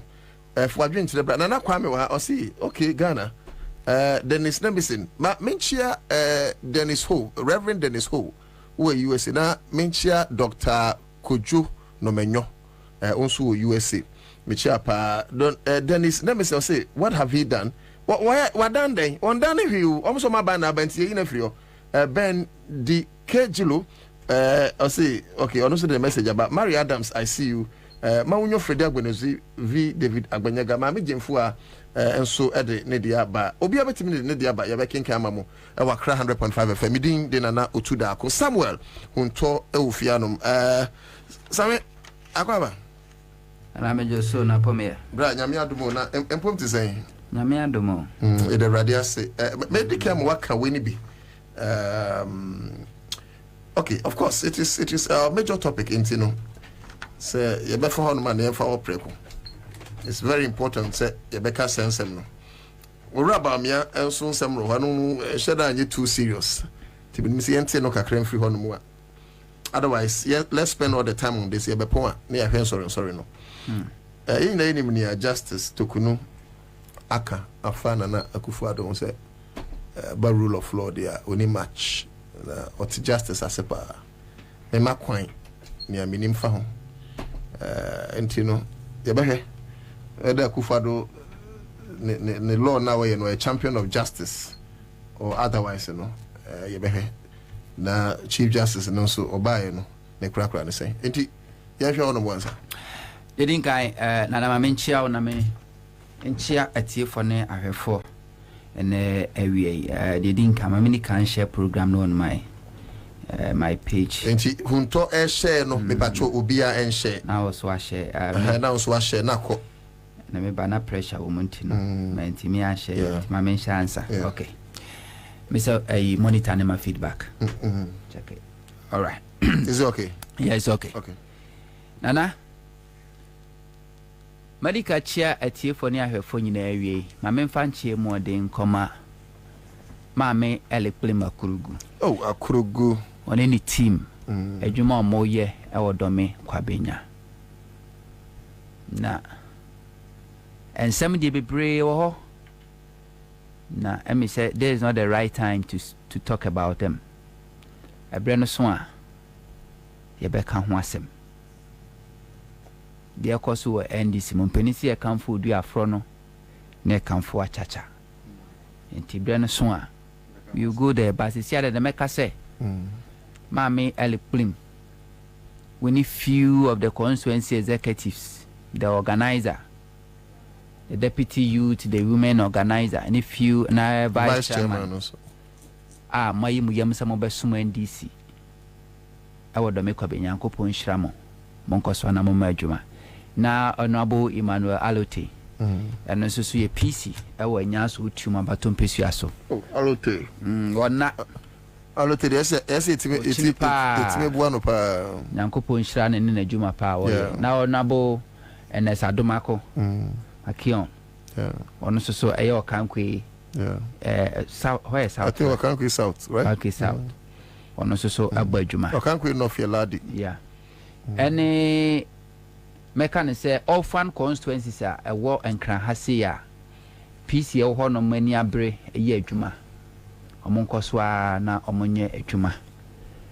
Across the country, ubia anya na famodie. Because a konkra si ekwa ye wo generals omudi dominanim. Generals no aye the PCs and the flag bearer omo na di dominanim to this a year war enti Nyankopon ko bebia. Nana, you see, Justice Gertrude Araba Esaba Saki Tokunu. Nensem no kaya no a kamen ko anka yen discuss it, especially at this time, because your electoral commissioner, the robbery activities ongoing. I was say you pay much attention. Yeah, who you man? Now you making sure say at every step you be exposing near stopping from a rigging agenda. Yeah. But when me now I a part of the enyama omobeye just to sway the public attention from the Electoral Commission because them catch no a organized crime. Akufo-Addo aban a organized crime. Every appointee Akufo-Addo amamu for the past 7-8 years no a part of the organized crime team. And they are also doing everything possible to draw people's attention from whatever is going on. The Mayor's Electoral Commission ankasa enimu egu ase registration figures okra wontime representing the city no mess represent Ghana for. Now he has to take NDC opposition to call them out for them to correct their mistakes, you know. Anyway. But I don't know my kind of mistakes. Yes, say any da home. So I mean almost that. In the NDC and commenting. Yes, yes, set up one be a Becca say be more Astra no one say be Becca so more. And tea but easy. Ghana for tema menase. The tia me kasa ne say nye Akufo-Addo and maybe bianca somebody like her and ka Supreme Court to cry no bench and contrans be that se bi nye Akufo-Addo and ka ade friend Chief Justice ke mana kwan mu da nanso e bia Akufo-Addo nti ene ne wabedu pempe so wadru no ne bia bibia no obeye de ama no so obeda na se enti munya no na Akufo-Addo aye bia mone na busua papa enti so okasasa amonte na se Akufo-Addo be president 2017 eno appointee ni kunu get to tokunu appointee ni kunu Francis Kofi Tokunu and the corner country control board I so my authority so onkonko director general ewo 2017 2019 and one appointee get to Tokunu and then go Supreme Court and at 2023 was appointed as a Chief Justice enti na Akufo-Addo nyama na busua bio enti na kanokro pa na se Akufo-Addo to ever say am robber kra na emfa say come do no abusua no akọ robi obi de abrewo na we die aduane na kire kra akọ hu say sa aduane de brem kwa am robbery na ya chini pani na tuma okwa hu ka se nyankopon hira enti monte na se nya Akufo-Addo anke bi oni ni kunu abobi a chomare na eya nkofo aya omoka se ema wa badaye sen memma no I disagree on in time say emema wa badaye oba ni timu odin no ni timu odin sine bema oba ni timu odin no ni timu odin sine bema ni timu odin ewiase awudi akese pa ema na edie ahemfo atitu ni animpon akese omahwe ase ye be poison omo ye be ku omo ye be omden eyema ema kroya na woye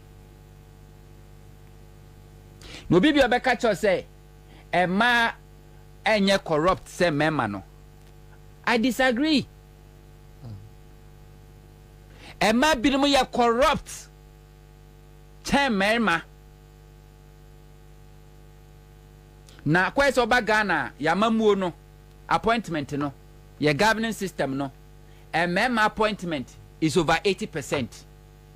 So I likely so benya memma do mo committee activities of corruption as compared to a ma mopa a man so benya positions do said the memma ekuta positions in there and you see corruption.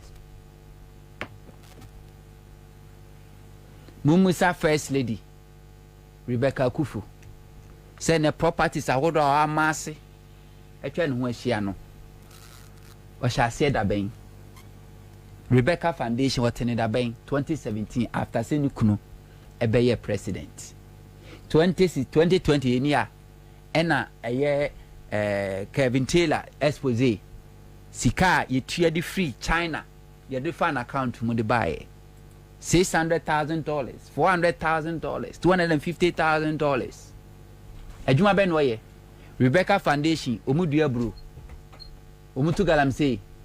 Anomia construction. Accra FM 100.5. Sika no efrehi. Enti ema woni mu a ema ye corrupt papa. Na omo no. Ti say this is your brother pa say your brother pa say be ma. Ah. What the girlfriend be ko Dubai. What the girlfriend be ko Lagos. Obe ha apartment amano. Enkrofo be hu aka say, "Hey, ge o na date on abuye o." Sisi la brother pa onye. Enti no, eda ho na ni ti da so. But their secretary no da so. Corruption. And Abeka Wakufuada Mamumo. Kwa Ghana Investment Promotion Center Authority. Oba besiet me sorry. Na on an appointment ya de man wa yatra how much ayintua ne ka no. Woni timi de sa appointment ne to. No ono atwa sika o de betu ono an ho ka. Akufuada Mamuwe. Francis Esia. Ghana Gas Cylinder Manufacturing Company. Ghana Cylinder Manufacturing Company. Woton ya ton ho nya manyina ton even reception nkunya esi wo TV a ebo reception a awo bo metrans oton ni nyina. Electric fence klotete de koye ni fie. Francis Esiam. It happened under Kufuado. Onyoba. Dabi onyoba. Oyoba. Enti wa winim so ba can be corrupt than even the Bema no fa ema pointisa ewo Kufuado amamumu.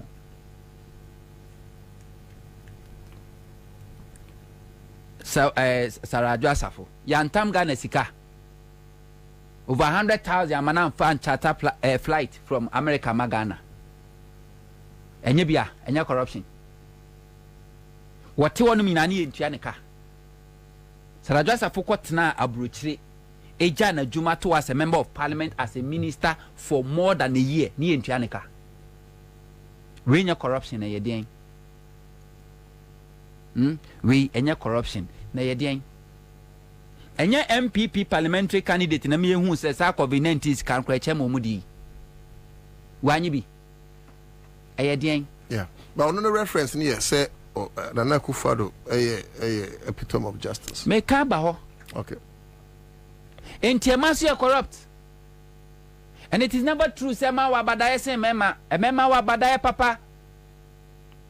Said they were mema omo ya irresponsible no sa ne wo ma omo ya irresponsible. Oba bi ntimi won ba teche enkoja ne to bola sunwane. Ensida. Enti be ma ono so ahye oba nyensen a wa anye difference be ne wo mu. Na mamu nka get to tokonu enka ema omo wa badaye ho. Woni abadaye. Last year sa Ghana Law School omo pa omo ho no. Na ne baba eka ho bi. Enti ne baba ekwaji ne certificate no. Get to tokunu na ne de share ne baba ne nsem. Na ne ni age ne sigu so na wosre. Ni 34 nyina wa nwini nyina wosre. Obi baba ma a onu su ko school. Ya to aba. Wako eho a Ghana constitution yemra ni si obi akwan se wuntimi nko ba bia ye to aba nko hede ye koso. Okoso okwa akohwe bi osoja ni police ni ede Ghana secretary ne ka atwutuo kum nipa baako enwotwe including opemfo. Ene dia Kufuado be ye president a Kufuado sa president ni bi no de appoint get to Tokunu as a chief justice. You couldn't say sorry to the family because or a product of an organized crime government led by Kufuado. She's a product. And what do you expect her to say? Who could not benefit? One can benefit. Kufuado nama ko Supreme Court. Kufuado nama be a chief justice. And today be na onye. Now me have said this woman say any yeboa de Ghana fo nyina hu say one any de so e kromfo sana no mka so e corrupt obi bo no kwadu say $5 million bribe when Timany one on the Quahomijim. Babasha, Eda, Parliament, ever to get to Tukunu, na nipo tina chipebo ni chidom, eye, kwesi nini ya boa. No kansim guna sun. And then Yama, kwesi nini ya boa ya wanye no, eswa na wotwa. And no swa na wotwa. Me tie in Vietnam say no, this woman can be dangerous than even kwesi nini ya boa. So MPC ni bisana asemwa, it was very evasive. Question the open obey yano, the open nyano. Nanu ye just last week. Sa LGBTQ who sense omo de koye, omo sentence. Ghana for mun kona mun ko tie bi how get to Tukunu was talking to people's husbands as a lawyer. Lawyer told you sorry dinan and so kasa how she was instructing the man, starting at him, asking to shut down, sit down. Is it not part of court proceedings? Court proceedings. Because Oko court, some of those things sometimes happen. Baby, show respect by a court. Busa says, and can you kunu Francis to kunu Nijina Adakam as a lawyer and Okasa? Is that how he was going to? He should have even ordered his husband to act. We don't play morality in court. We do. It's very. We do. If not because of that morality, once somehow can jail equiping polo. So we're breaking law of obscenity. No, maybe come up procedure. It's part of it. Now so be committed law of obscenity near the Nikudina court. Na say against our societal norms, immorality, and I say immoral acts. Now catch them say, "Who judge now the motor money morals?" They have it. Anyways. Enti clear. Na no na me catch will say. Na every crime beyond there were 3 stages.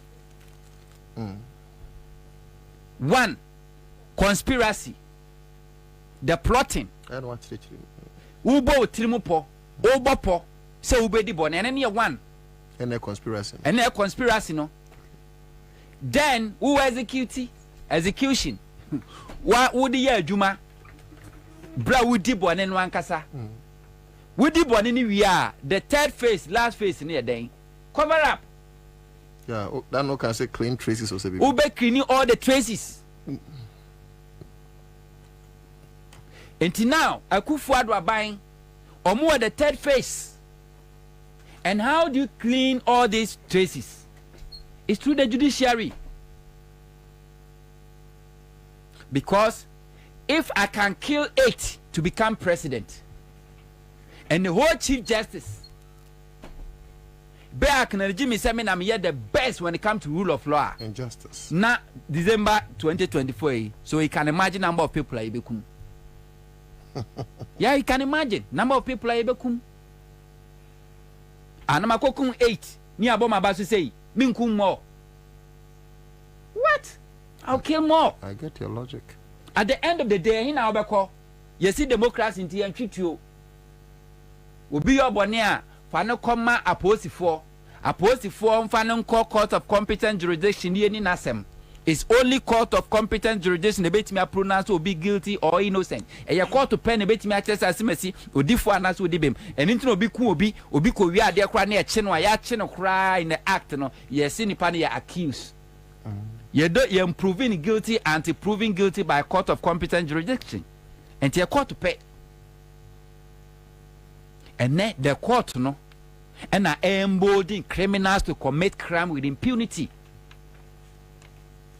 Sa from Swanwa, a woody noa, J. Manson D. Any Electoral Commission D 2020 election, they call Supreme Court. They same Supreme Court, including Getu Tukunu. Eka say no, yeah, money man be bua content for because it's not accountable to we Ghanaians. No, isn't it the same crime and errors na Jimensa and Boss Masari Air Committee 2024? Isn't it the same thing? Because back no yeah and see money fan hoodie. Very good. And they commit crime with impunity. Well, yeah, Bonia, the team move for because when him say Enkonko Siaga and na de mebeko. Court na de mebeko court was yaseho. Because organized crime team no a department will be a playing role.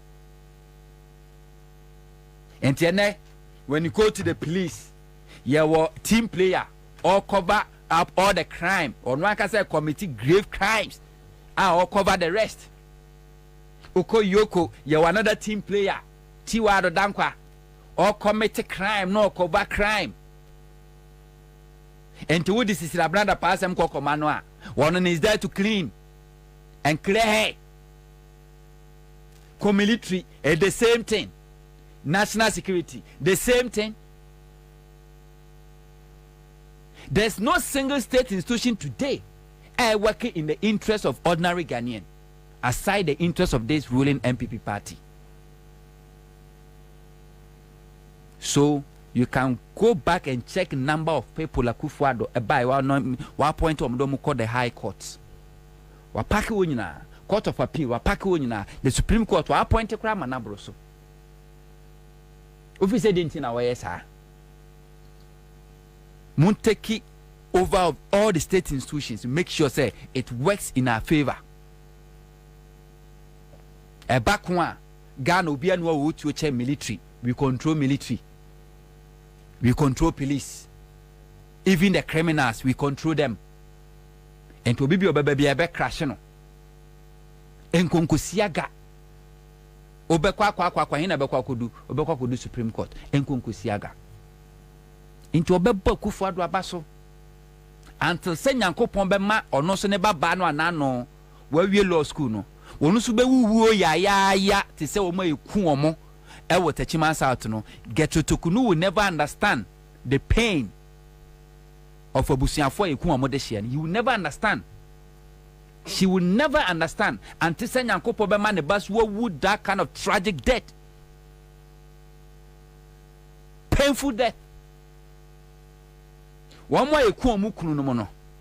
Until Senyanko be ma onu sunu kunu awu sa wo ya ne bi no. One ti sa ya na se da.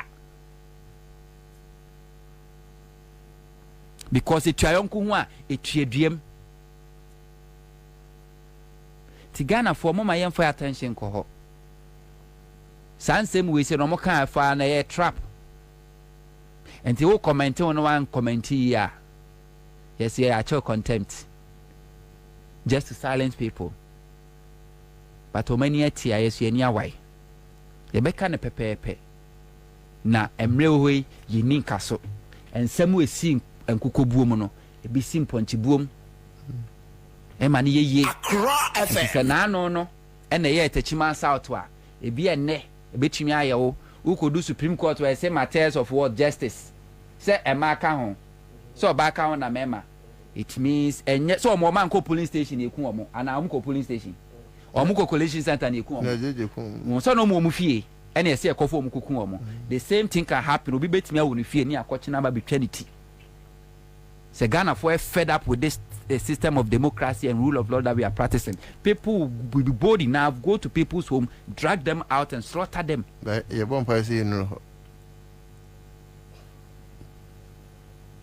And that's where we are heading towards.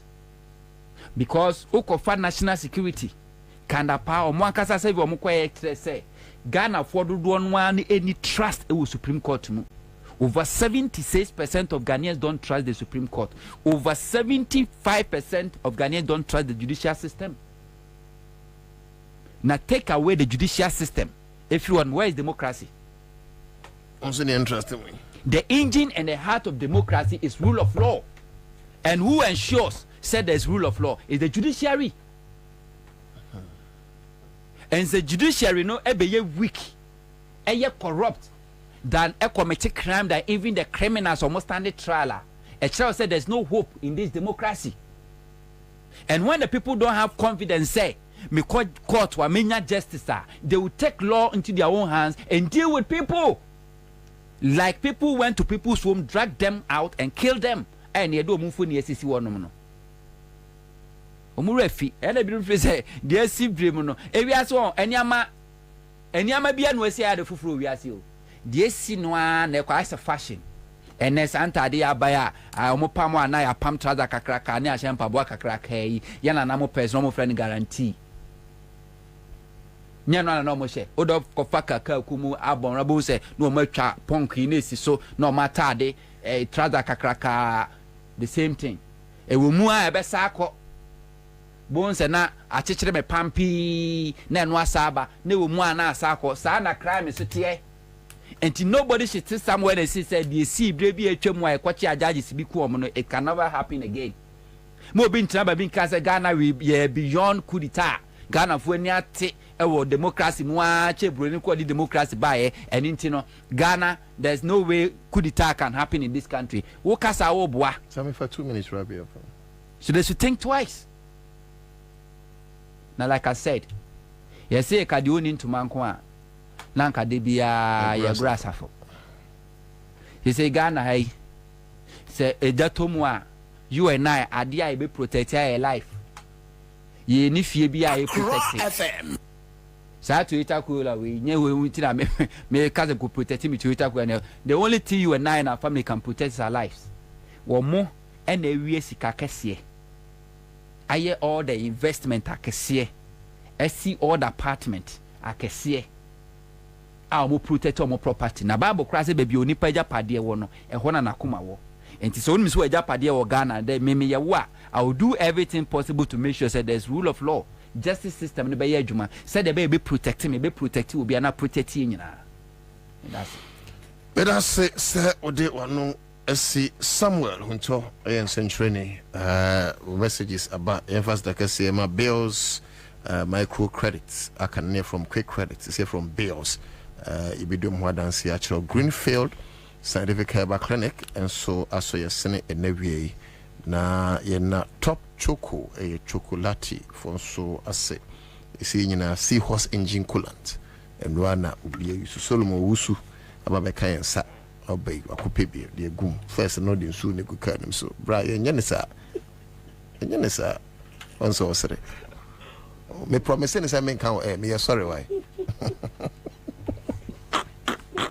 Tango Prime washing powder so as ne ye do ase ma men kan do messages na me rangas Kwame Jamfie Galaxy Drivers and Concerned Citizen Association bubuashi I say I support JDM. Okay, thank you.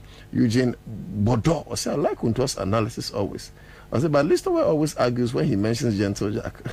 Ebenezer Benelis was a great submission. Hunter, Mary Adam, we need a judicial overhauling in case NDC should win because without that, NDC can't jail any of these criminals. No, NDC can. Don't worry. NDC will appoint a new chief justice. Some of the major cases is the chief justice who empanel the judges to sit on it. So you don't worry. I go for the pound parking the whole court. Mahama will have his way. Dambal Hassan said, watching you live from Spain, Navarra. Greetings to you and your team and great Hunter for his doing well on your platform. We say Erica say black brain and white brain. Okay, so we say these things can happen in Africa. The white thinks white and the black think black.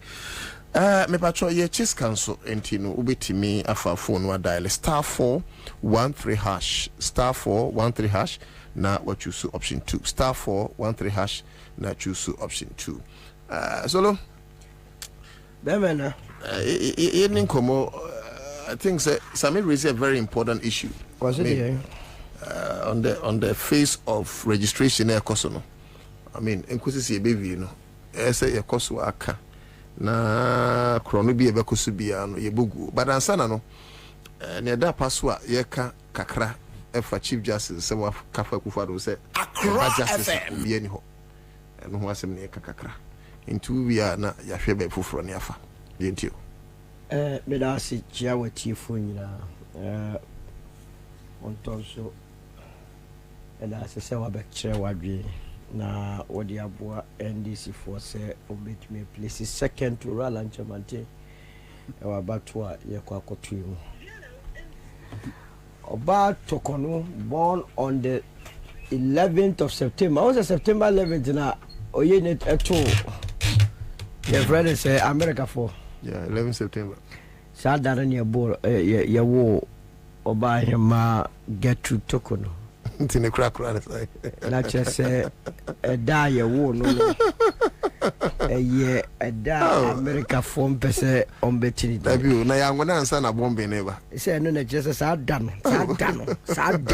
Tokono hasolo na enokro mu say nanim su ye dadwa nanim edadadwa ntino ya na me kana semwa na akoyese me hwe nanim a na me de wada ba na me ka de pempen.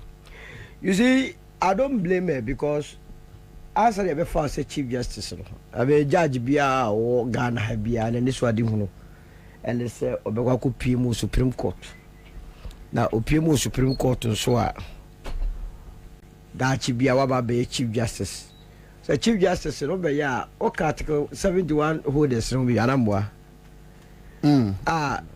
or retire on your salary near the home kwan no ede enunti apart from onya go pontwe ampo o suru ya oba hima to kono de nase be mano no.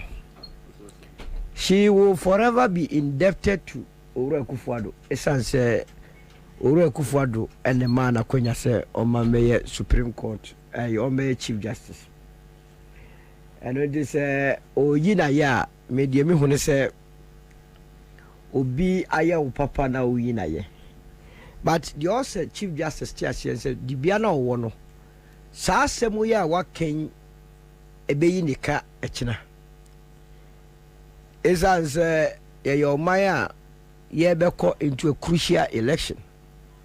And it you Chief Justice who to me a single out o man Penny Akufo-Addo asama waka en kra no ono or that's already a catcher say na Ghana for ka obeka so nyini. Every say onyo bia oje rule of law di. Akufo-Addo need rule of law di. Ono na ofa ya MPP mu ya kwa elect national chairman and general secretary no afokun jina se no apamo invisible forces so mo tata gofo ya mo firi obi oji rule of law di no abrantie ba ku bi ya friend Gregory Afoko na media fo no sa abrantie di case na mo yibo ni afiri so no bitumi di ho ya osa e da so court. One name mukura wo ya de ma brumfie nwotwe ya ka asem na be wie na ye nya asem bia the last time a juro no ehia ye no na ye fortress a branch no enim wudie sem e koso no bi e wa wo wie ya ne sa arrest the static case na Gregory Eda prison oshem under a rule of law president. Double level of also yama papa ko pension. Why yama double level sisi awadade activist saying o man who's already on the TV. Bombs are be tudo and I know two ba ku bi kai me. Was it there? Yeah, me refi. Awadade activist. Hey, double level or pension man by force. The Supreme Court judge kuku damfo na tena sa asem no so be ka kire Ghana fo se o man panini no ed the oye the force of papa man call by force retirement no and as a leave no it was unconstitutional e be dey na say ni power what you aka say he bibire mu a wono na believe in the rule of law. Akufo-Addo yakoye white paper ba yakoye white paper your friend is what commission audit firm KPMG who commission almost munya adwuma no they were working on behalf of the people of this country. The report beautiful one abetu anim man peni magana for yeni entwem kakra ye hu de trobre was it that you believe in rule of law no man peni a would that party no emu members of parliament more than 80 asori aba wo say o mining ko ye anything you finance minister di wa mu ongra wa mu wa fa boga anya so ai we rule of law no o man pania ye nyina ye representatives our parliament akwa tira se turumu ye nyi ntum ye ma boys ne kwa mo mu ni on turumu anything e be se mra I be preventing for a true musi bedie. Ya the sambra na kwa to the table so was say notice of injunction is as good as injunction. Accra FM. And it me no ka say and that's on the table so one sign and a boy say ya di omope. When you man penia ubetumi dia dada yen say wono no waje rule of law di dabi you see ubetumi akamfu nipa bi na Ghana fo ama mu abred nipa ne deserve asemo yo kan yi okọ abonti ko busa nipa 10 emu na be ka cho say madam toko no wani no kure ama Ghana fo na emu mesanse ama no sa di bia kakaka yi no eye ne nase a ode ma ye tie ase so betumi adana se but me feel say oba anye ma toko no must concentrate on call mandate me wo appeal case bi wo hoda dada ye de koto wo ye mo ho wakra ne ahwe enkofo dodo a mu cases gu court wa ye ntumi nie eno ni na dwuma ho so ye enye ye ba betia ye be da sori ye na ye bombomome ye salimrane samrani nia mampania since 2008 obey a candidate of the New Patriotic Party and an adwinum no e man be ye se Ghana ha no ye nyina ye nkwasiafo ti de opero be so sad so sad eno nti wan kasa kura no a enkeye o mampania wo believing in the rule of law wouldn't say ye ko a crucial election. One man in this opposition was opportunity was me hand over. One side in some kikanintino and the police stations near you can second. I can tell you, say, confusion air cost for registration and first of all, move ya so man penny. Then some kikan, then some kika. I can't care, walk a casa media minje mono. Anna Ghana for episode much ready bibika. Say, who name? Ya the second for so, na so be man as a wunyemwa. And what you won't say. A buyer that the bear muka crebino, but tip peace council fonka. Nada da men 2 mudi and 2 onka. So through Suyano, peace council la casa. Meanwhile, on my penny de bia walk out a gun of was there. Me hand over. Hey, won't hand over. Accra FM. Ghana walk for Obama, Bema, Gamo, Rala, Jamatinia, Koya, was a hand over. A gal that Tom will say, Jadu. Alam better. Oma Perry, what are we talking about? Alam better Kufara to Alabama take Gamo never heard also hand over. I don't talk size. Oh, size. Ubehunalanda from one Kufara than the zoo. Sad you way your problem you could see. Never aquatic take grab of Miami Park, one can take it. But Tim and this will throw me now funny. This is guys.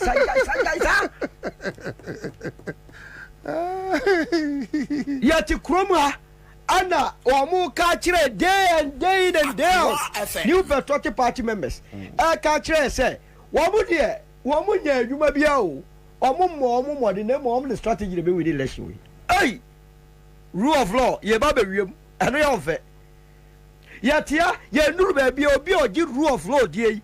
Anna BVR machines, I hear one more.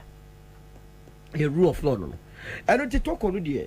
Meno, if he say, why ye na dear but on tiasie said ye why any future case be involve the New Patriotic Party and any other institution and as a buy versus any other institution also recusal it's answer or your bias towards the president now yet to be chief justice or your bias but it's on talk can be busy ninka so that one must guide obi or public service and our civil service. And no tell office be no albecono. One more ne din carbon on pictures ebobo and for tourist attraction. I was a reminder constantly. Say answer na wobano. Na sumesua. And I know me share your friend is a former Chief Justice. Any abua. Mansia, we shall say a comco. Why you ordinary to say minumino? There are so many people are. Now, baby, buy no, me are Jima, will crumwa, and ye know you know what downtown was she often no person what Indian who to you. If it's a reality, I don't it. And I know Judge be out this and when you be heard, and the cat as a father forgive him. Officer minor and the 2 minutes, I said, as a form funny is a move, but and 10 to nothing. That's uncle for us so mobile. Omuhomo bro no ese bibia eno ti memma position na na wanya no en di utiri na on kase asumesi bono medo is the finest the Akufo-Addo case papa no bi okruma Oh, just no ya something lawyer. Send na something crack. Yeah, what yeah, mono yeah na chance we can that ah that be you na something aka say no case na kufa de lawyer I mean America case ben no defending I know they say ko bisa something oh yeah otumfo personal lawyer onya santiman lawyer oh yeah something in the personal lawyer the personal let's get the distinction clear yeah hu na something na bisa the cases be ora ko for by the first term send out kroma between 2001 to 2008 pa one na attorney general akufa ya ti kroma na tatuti gata dribble in fact case no wa kum say no nya me mama je ku fan kan siensi so am pampa be free say free hard mo en go say o man no wo so area yi ya wa lawyer fo kuku dam wo promo han mo a maza ene fanfe eno ntiro se obekoso a atwemo bi a me I don't have any difficulty after all what me aba ayi oba afem wanya mu position kuna afem wanya mu position ebi aso abusua nyina me de mesre na ne se oma nani nko adwuma ne de ahye ne nsa no ebi se atenkire adwuma no sesi a obusa Ghana for 10 mu enwotwe ebe ka che so they don't have belief or any trust in our judicial process or system day in and day out call legal counsel general legal counsel ko sha lawyer for a gigi ademudie a omo ton omo clients ko he judge for a gigi ademudie a omu dinta omu twantantia ema busua twa adwadwo omu fie na ofi say mo ye sa nyoma we a mo be cost free enti fa to aso preko na fe hunto me pese me mamu just so wa omenso afunto betimi aba just 5 minutes be because hunto issue no raise here no I think say I have fallen in love with it say yam ye ninko registration no nti be say e ko break ba ne ye can registration no say but before that no be say ye hwe sense me a ye owraba me akokan ko gina abono asori kan say omo e ka say etwa say insurity taxes o go break about that be we dey mo kan say ya kan say na me fan to aso 5 minutes say ye nti da enti etwa say Ghana kwa ne tua so foka wase akokan o ba bi say na e agro no odi he was joking and we are like wow we there 4 minutes pe na huntom ra na yenko break me medin ko about me you say e jade show obeba how many times you metranga so e joker ya kan go fo bi say ya no atra no ya koyen kotodwen yenimu bi koyen kotodwen nim say so owura wo bo wiase so officer de ye kanya no kura ma woni onam nadi eni onyam na adadi obo sampa e empa ya me boye no wow say o man ni onyam nya dai endadi me na me market ko say na ro kaka say no joki and he spoke seriously yes o si boye no odidi agro now the seriousness of it say abra no o ka kire asofo no wo hye won bo say oba ye be bo aban be bo achi dom no asofo no fa ne serious enti asori bebre hon ma ba now no mo in the change of mind be say won betu kra to abama no esan na sem bia oyede wa be ka kire wo won free wa eni na no ani na nsa ho wo say you were only joking so anyoma do say na o campaign trail you can jokes he must come and clear the air esan say gogula ka da aka kire yin say one the normal one liar ama yeni akasa da bi and this ye man be the chesa now what you are saying there you are only giving credit and now no akotena your friend say platform bi so ye busa wo say wo ba ye no monumental project wa ye northern regional any there what's a Pualugu Dam? What is a Pualugu Dam? Yako say $11 million. I enya hwe ho. Tell you to be bia what do want no be ka bia no e yentrona wo di ale wo ya na. Hwe enye nyame na be mu na abayo na abayo bo se friend say no abo hijab ya. Abayo ya wa ko busa question e go phone to me musa ye. Papa no start your kasa I we introduce teacher training allowance. We introduce na tempo no very high.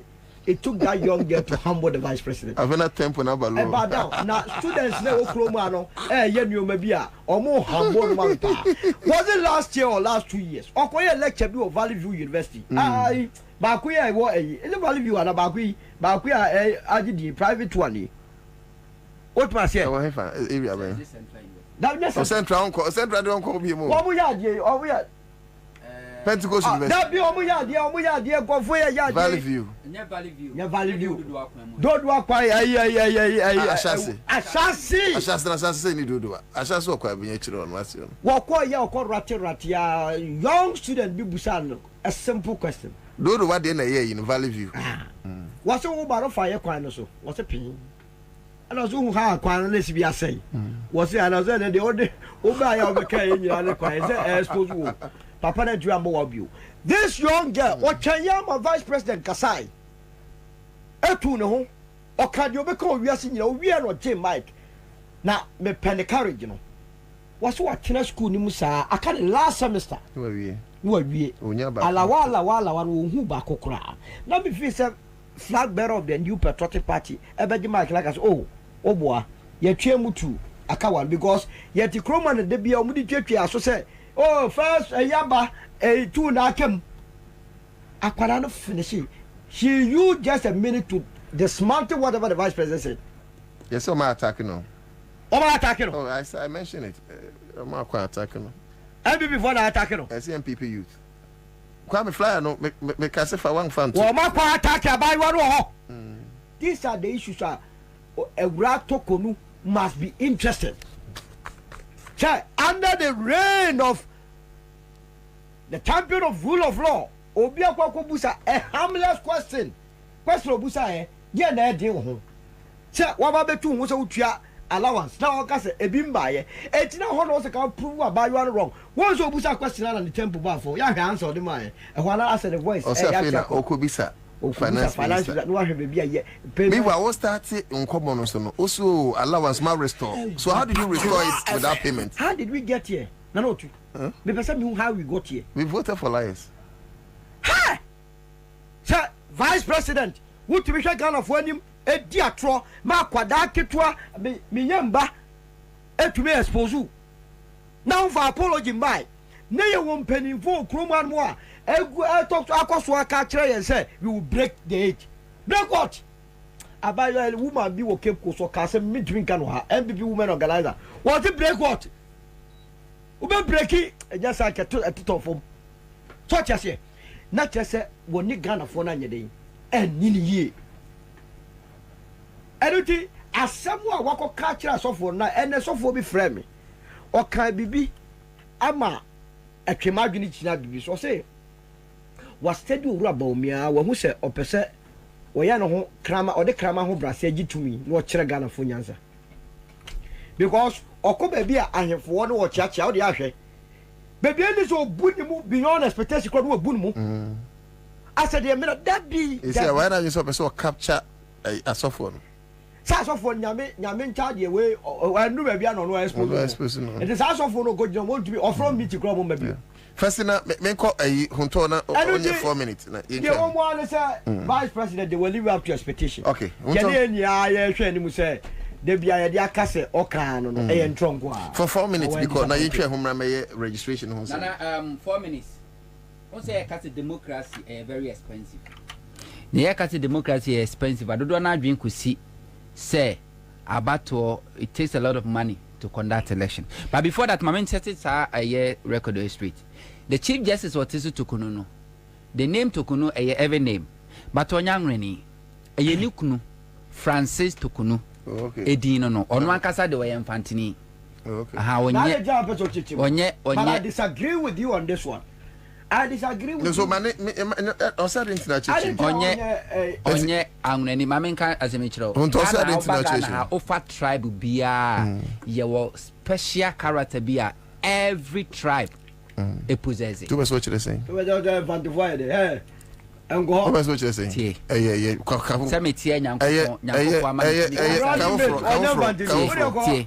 Tribe bia one there. And somebody a name like Tokunu. Eba be a judge, a chief justice, and he should be talking like this. On principle. Sammy. We should not even be encouraging that. Oh, you don't get my point. Oh, you want my phone swap about them. I forget about it. Speak to them. Don't say I should forget it. Don't say I should forget it. The point I want to make in this the point I want to make in this ofa kasakuo bi a wa Ghana ye wade bi su ban bi woni panimu a e ma ni daddy enti sa suban no suban pa e ma ni daddy enti ne kura ne say wa wo free say somebody like Eve Aigbeni wo principal what you say o pepere ye no na wo free say get tokunu wa disappointing Evers because ni din tokunu no ya anwrani na me so onya anwrani enti infantifo na was threat no men ka sa santifo no that's the logic you say okay me Sami yanko no so chase a ono so be different places onya anwrani period on na we the bisa na anfanti obi am bisa infantifo na omo yes okuta se subana is that the question infantifo the question subana no una ko fa se me buy infantifo the question subana and to onyen anwrani meka so anwrani no be bisa so anwrani somebody has sent me a message so let it remain on your phone No. So you mean if somebody sent a personal message to me? Personal. Why must your personal message be the discussion? I came here. Sami, let's focus on the topic. Because you are representing Solo is fine. Solo is fine. Let's make a logical argument. Sami, I came here. Sami, there is no logic in what you are making. Tell him. There's no logic in it. We are just entertaining tribalism, and I don't think it is useful. That's where the problem is. No, let's speak. Let's speak to the topic. You are saying, somebody has sent me a private message. Let's speak to the topic. Asking a question about comment that I made earlier. You did not make any tribalistic comments. So when you were talking, why is it that when you were talking, I was keeping quiet, but you allowed me to talk? Because we entertaining it, and I don't like it. How can you tell me somebody sent me a message on my phone asking for information or something that I've said earlier? Send it WhatsApp. If it's about WhatsApp, what did you ask me? Who from Semetranya Day? And the WhatsApp do your show and send it to me. Sami, my friend said Brian Kassan, make us say a bit discuss message. And I make sure the message you can send in. It related to a tier show, no? I don't want to now I want to catch you say if you want to pass produce our tournament, send money there. Producer not on Busano and Crawford sending message. Emma sending money. If somebody sends a message, then the panic produce attention. I give it to the producer. If somebody wants the host attention, I give it to the host. If somebody have said I have made a comment, make my analysis about get you Tokunu, and somebody want to understand whether she's an ever or not. What is irrelevant to you, but irrelevant to the person who asked the question, and it's relevant to me that I answer. That's to answer the person on WhatsApp. So that. And I make say if it's about WhatsApp, then don't call me here. It's fine. Let me sit home, do your show, and send the topic to me. Let me do your voice note. Now me send my WhatsApp. That's the logic behind it. 2 minutes. I got 2 minutes. Share. You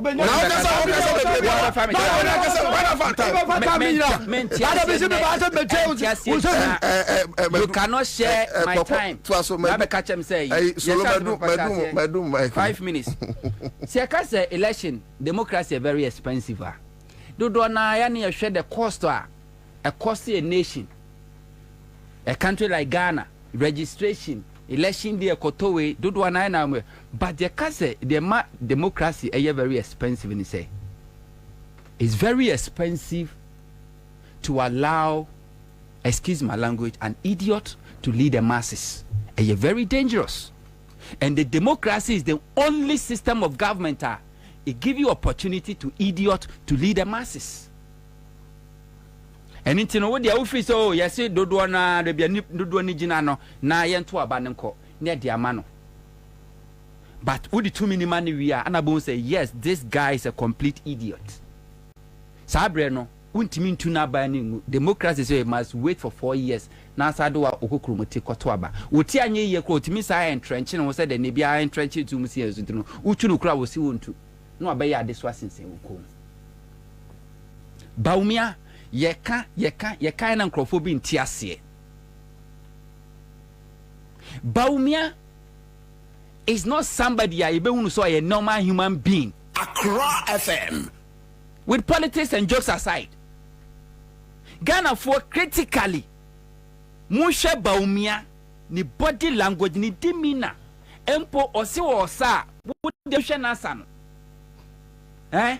tena sinehwe ni panidi wo say this person is not a normal human being enti the way I was kasa no or kasa without thinking so you do na MPP style of campaign omuko baby they gauge the mood of the people omu hwe omu audience no a omu committee omu no na omu drafting message a best sound sweeter nice in their ears when they do say they won't do it baby ba me akomeki sa eye asori say mo ye mo muntua tax na omu nye we no na akohia asofo ento ka bibia to a Christopher trim say ba me adwene oba ba me akra is thinking say ye ma ye asori ni sika asofo na ye mfa hwe hu ye instead of say nkrofo ka say ye mfa so easy those say he knew very well say it's not something that FM but na okoto omadwen ano ko kan owie ye no ombom nsam so ombom nsam ano nana opafa the leaders we have in this country from traditional leaders to religious leaders to politics 99.9% are idiots 99% are idiots. That is why I will be away until if I make this commenter now to some bomb some manual a man young one a man never used to say Baumia can also become president of this country because he want to so nipa be brave or Ghana and he identifies with the majority of Ghanaians any man ye huno ntene ono ana se mo kan no you be telling Ghana for say Baumia is a joker o come so withdraw we did not Baumia is a joker. Baumia is the most expensive comedian we have in this world. Look at the nyoye. Baumia is the most expensive comedian we have in this country, the highest paid comedian. You can't say a joker and so or a vice president. Me when the man is a joker. One more catch say he was joking. Now be a joker when you joker. Absolute joker. When you joker. Obi o joking. Ba ko kan yan kan nan ka otu enya wa I don't feel we ka say oh vice president penny kata na joker dey say you joker is not am ajantum say o joker na make say Baumia is a joker kan be ka chem say me oh no o start say me and ka na make say onu aka so vindicate that antino you have nothing to say you have nothing to say kuna ko fa Baumia sama oka say obey president or the policy beba they say no your import duty no high to be make sure say ye import it in any Togo for the ebe pe anase de be lower e dey na prevent you so we have vice president head of economic management team e dey na prevent you to say what put even proposal forward now they are corner so me dey call ye na Akufo-Addo president say wonye away Baumia e ka tere Ghana for say no ba tax amnesty somebody that promise so oba be run the economy from taxation to production from taxation to more taxes. According to Domlevo, you're moving from taxation to robbery. And companies are running away from the shores of Ghana. Ghana companies, local companies, because of taxes. Then this same person come and about Bijano catch or say, yes, this is the first phase. The second phase in Otomamia, 1 year, me my own tax, near Sabesha Siafufro. A normal person will do this. Baumia na no catch gala ko gala mse fo no catch him so media me ba yen she excavator bia media me ba yen she excavator bia yen se obi amfidie the same Baumia the same government they said obi kan ye no yes am MPP Akufo-Addo government your government and she excavator galamse for excavators me government saba yen she galamse excavators bio this is Baumia. My government did 11 by. Yes. But me for 11. For Baumia to become a leader and the flag bearer of MPP and the show how horror MPP amia who say a political party will be bia odi war party no bia no nitina so no onfa nya adwuma. Nitina so no onfa nya adwuma. Why ya? Unsa nkrofo di Baumia chi kwa campaign kromo ferry. Tu say ya kam na yemfa nto yemfa nto omo so. Unso jina stage ahun so bi agina na chi. Omo ferry they don't want the image going to be captured. Now no call Easter. Eastern region. Asa no asa. Just say omanom di na chikura no ma ferry. Who show mu body out into ma ferry. na a party omo tato omo so omo ye intellectuals omo nim nyansa efie nyansa ne book mu nyansa nyina, and they have somebody like Bawumia leading this political party. But do you know why MPP prefer Bawumia to a wise person to lead the party? Because they want somebody they can bully, they want somebody they can use. If Bawumia mistakenly becomes a president of this country, hey, Bawumia need the obey what is a signboard. And to all these people within a chair, most of them are Kwabena Japan, and they are just using Bawumia as a bargaining chip or two to get political power, so that they will use the political power to do whatever they want to do, because there's no way Bawumia can even control. Who is Bawumia to control Kwabena Japan? Some for two we name. Omo mudi Bawumia chia also na omo campaign advisors. Why omo na Bawumia to me control? So omo piano say yo. Na Nyankopon eye onyame a odi no kre. Enti wodi trobe expose you. Mahama say di entia omo replace alawa with student loans. Adia o mampenda da akofo in 2008. Omu committee report omu trade to us omu twem in 2008 and think 2009 MPP wini ya komu twa nursing training alawa in 2009 Miss Mahama buy no msi dabi yan twa so kakra na yan replacing with student omu de na komu so mu twem kra ba Mahama me so de yan replacing with student loan omu share process na no nursing training colleges no omu qualify for a tertiary institution. Ano me yese sa na tie dia yenya review ni amend law no say be betimi a replace wo with the student loan and in tiska na de mom say munyini kakra omreko ayeye ti by the time 2016 no ma wie a omo so etimi no mom kwaji student loan.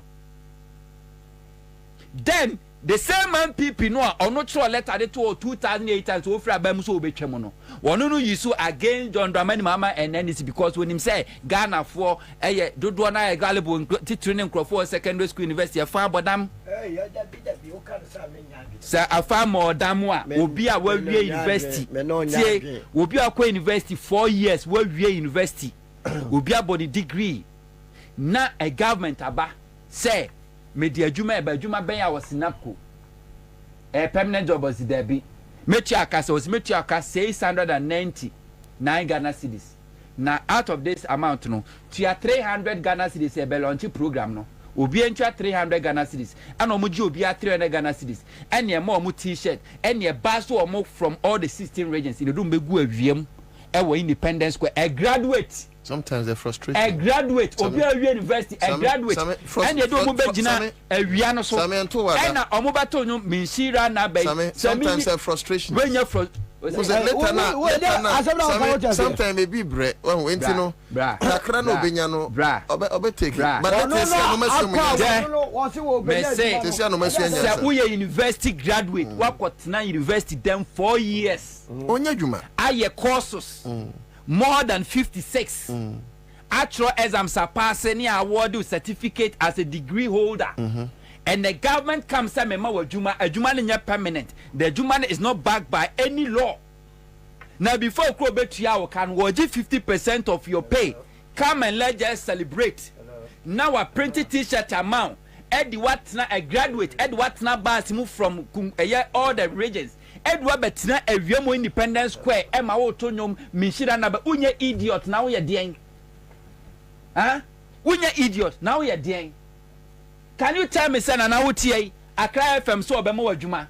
A Juma no de Bema and not permanent, or Nimse or my contract 1 year or 2 years. Make your cat has name before coming to Juma Bemano. Me per se, what the 500 Ghana city bar. Now me print a cry t shirt to the mouth. Now the China cry, you know, beyond the so by a class up. Who bears a Juma? I didn't know when ye. So we nyansa tia. We be because we are idiot. Onye because we nyansa. That's what I'm telling you. And this same graduate take one seven in 2016 took Mahama t-shirt just a second. Edugu from tia so. And nursing training is not 3 years. It's 4 years or 3 years. We be a last semester no way. Unya la wani bi. na Baumia se okwa oba remind o Baumia was pretending say we nya we say nursing to any alawa no yentua omoka karma or ye real. All right. You try ho ba ye hwe registration exercise near Ecoso and more question be me pese Soloni Same ebuame. But we should also forget say Ghana say Guta for the press Yababonting say fright charges especially from Asia and Equum. And again, raising qualms on loans mokopeno interest rate was any send your man kui into your returning loans no. Sanso raising a German issue on Encrofor Sika Samuaba from Tom Cochrane Yamane Kraba na ayedin anomasan raise issues on the exchange rate ebia na yentimi nya ho adwuma so possibly ochina ebe ho asem na yaka *413 hash obetimi abo *413 hash na choose option 2 ye draw no ntimbacho yes this year *413 hash option 2 right after the break ye be enter into the registration na question ni bi ho no maybe sir because be free me okay so stay tuned, we'll be right back. Give us P capsules. A memory. Manum bia ye benmua. Kani metutu ya na minkuma bo asese de. Petro esa kum menia G. Give us P capsules. Give it to me, baby. Give us core capsules as well. E man meme nyina akoko yade. Sisi yade amama nya yem timotete wo mo no. Yedro no no. Manum bi amama de me ho. Give us core capsules. Mrs. Moye ding. Give us core capsules. I give it to you, baby. You give it to me. Oh yeah. Hey, give us in no. A man need ya bebusiemu papa. Na bemaka give us P capsules. And ni give us core capsules bomunum dia. Na eni jeni ahwodeno. Wa brudo.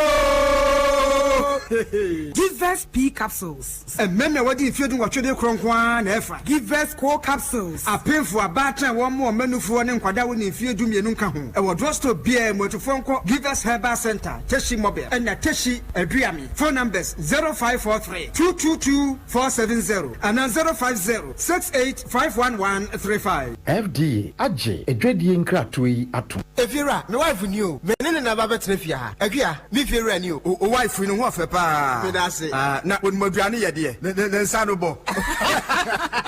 Hwe, efira, me nsa no bo papa. Ene obetumi atrefia. Efia afo manya tipa tomato mix. E di yes stew e bon kwan a. Jai. Hey, efira, se wo krom. Unim tipa tomato mix. Bi di aba ware ase why. Me popo bia moadi bi. Se tipa tomato mix. Said ye amaduane e special nti. Me nanfo marima ade da won yire no da se won fa bi nya bia. That's beautiful. Oba the tipa tomato mix e aduane na wa hoho okra bedi bia. Etu wanim body vitamins A, D, E, K egum. Enu ye fortification. Enye no nko a o. What digestible fiber ene lycopene so aka ho. Ama product no aye kama se. Ene esa ebo no so da form ebuga na dwaso. Upede do afre 0203 403 400. Tipa tomato mix. Taste happiness. FDA aji ejwede nkra so yatum. So for one final time inside the final into the final. Catch the final days of the Premier League, La Liga, Serie A, the UEFA Champions League and other major cup finals from May to June. Stay connected to GoTV to witness live in all the finals on GoTV. Even when the last whistle is blown, it's not over yet. Brace yourself for the UEFA Euros 2024, only on SuperSport. GoTV, love it. For 15 years, Quick Credit has been your trusted partner in micro-lending, empowering lives and making dreams a reality. Today, we're excited to announce a new age. Quick Credit is now Bills Microcredit. Still committed to serving Ghanaians and changing lives, Bills is here to show you that everything is possible. Join us as we embrace a brighter future. Bills, financing your needs.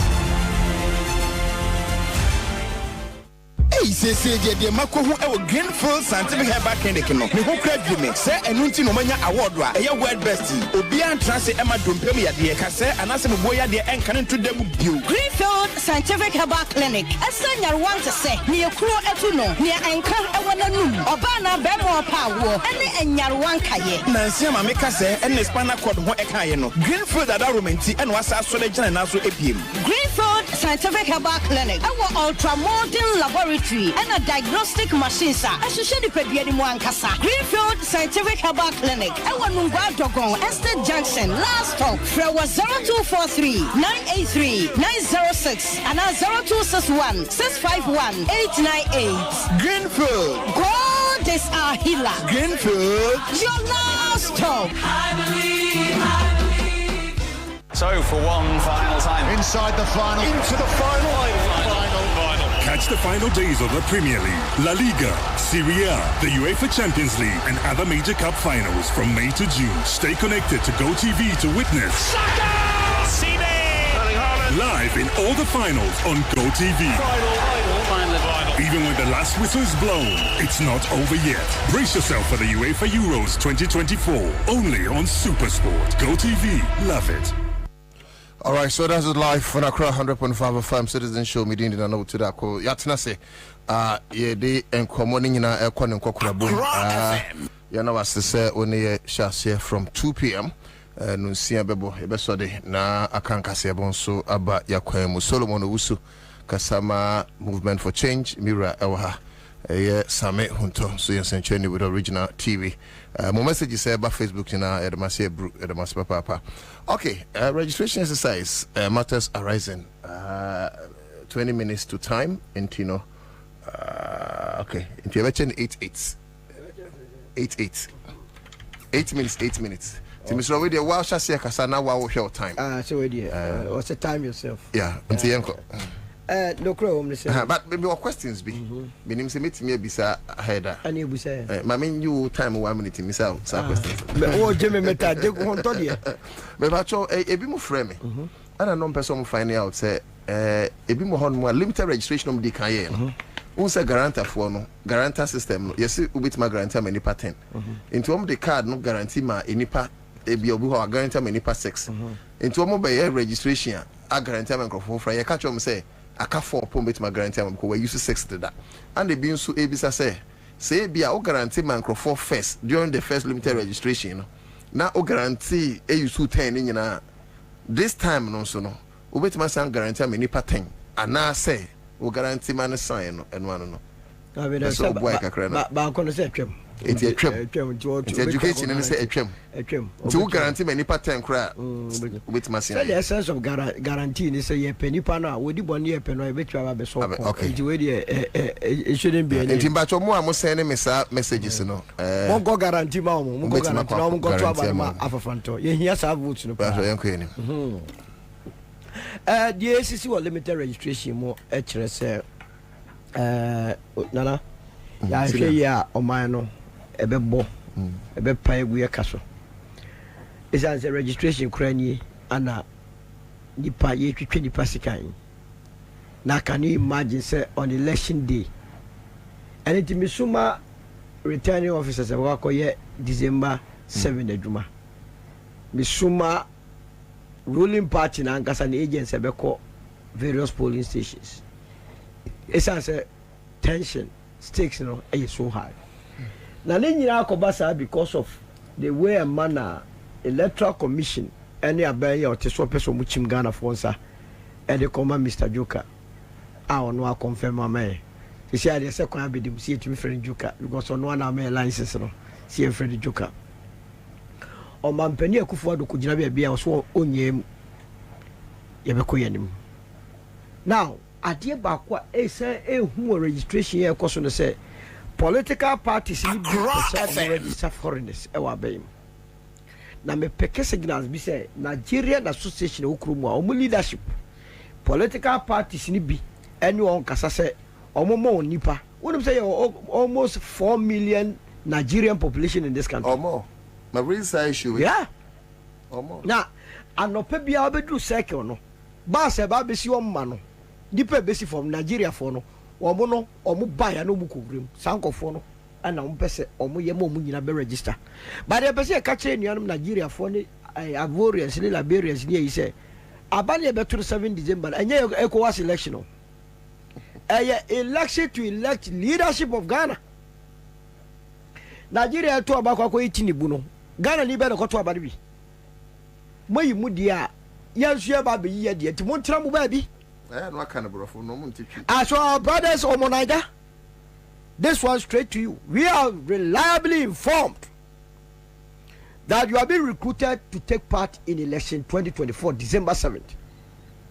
You must bear in mind that this is the land of our birth and that you have no business whatsoever taking part in election 2024. And that the various agents, particularly coming from the movement for change, will be so vigilant on that day that any foreigner who will make that mistake will be smoked out, and it will not just end there. You will receive slaps before we leave you. And I don't know. But it's a Christian village in Amnia, no. Oh, don't go. Christian village, you say, Andra, name the Safi the boss, Masarana, Babetias, yes, foreigners, person register. Yeah, Betias, you raise the alarm, make a can, yeah. I do a moye, or I tell you, agenda moye the foreigners a room. Yeah, to move some to a dead, you know. Your woman is a men's electoral commission, they must understand, say, Sabaya, Yaquato, Aba, a swoon. Eyaba enkophobia ba be di o man so wi o man sika epeso mo bo o musika ho ban na o mo tira so for the next 4 years say be ya as a money laundry on the past 4 years no ma twon na o ma danda skanani any timambufu a person you make sure say sika bia obi awie japade o man japade bia obi afa no ye gemo man no. A while ago, ye kato kono asem. The only reason why we are praising President Gufado ni say o protect the Juma, because abai sesa baby o tie no o ntimi ntena bio. And it James a protect the Juma say ye obi adi and obehye ho. That means abai sesa obekoso atena ho. Abai be pa na lagin bu down ma Peter Pia hina wo ye communicator for New Patriotic Party.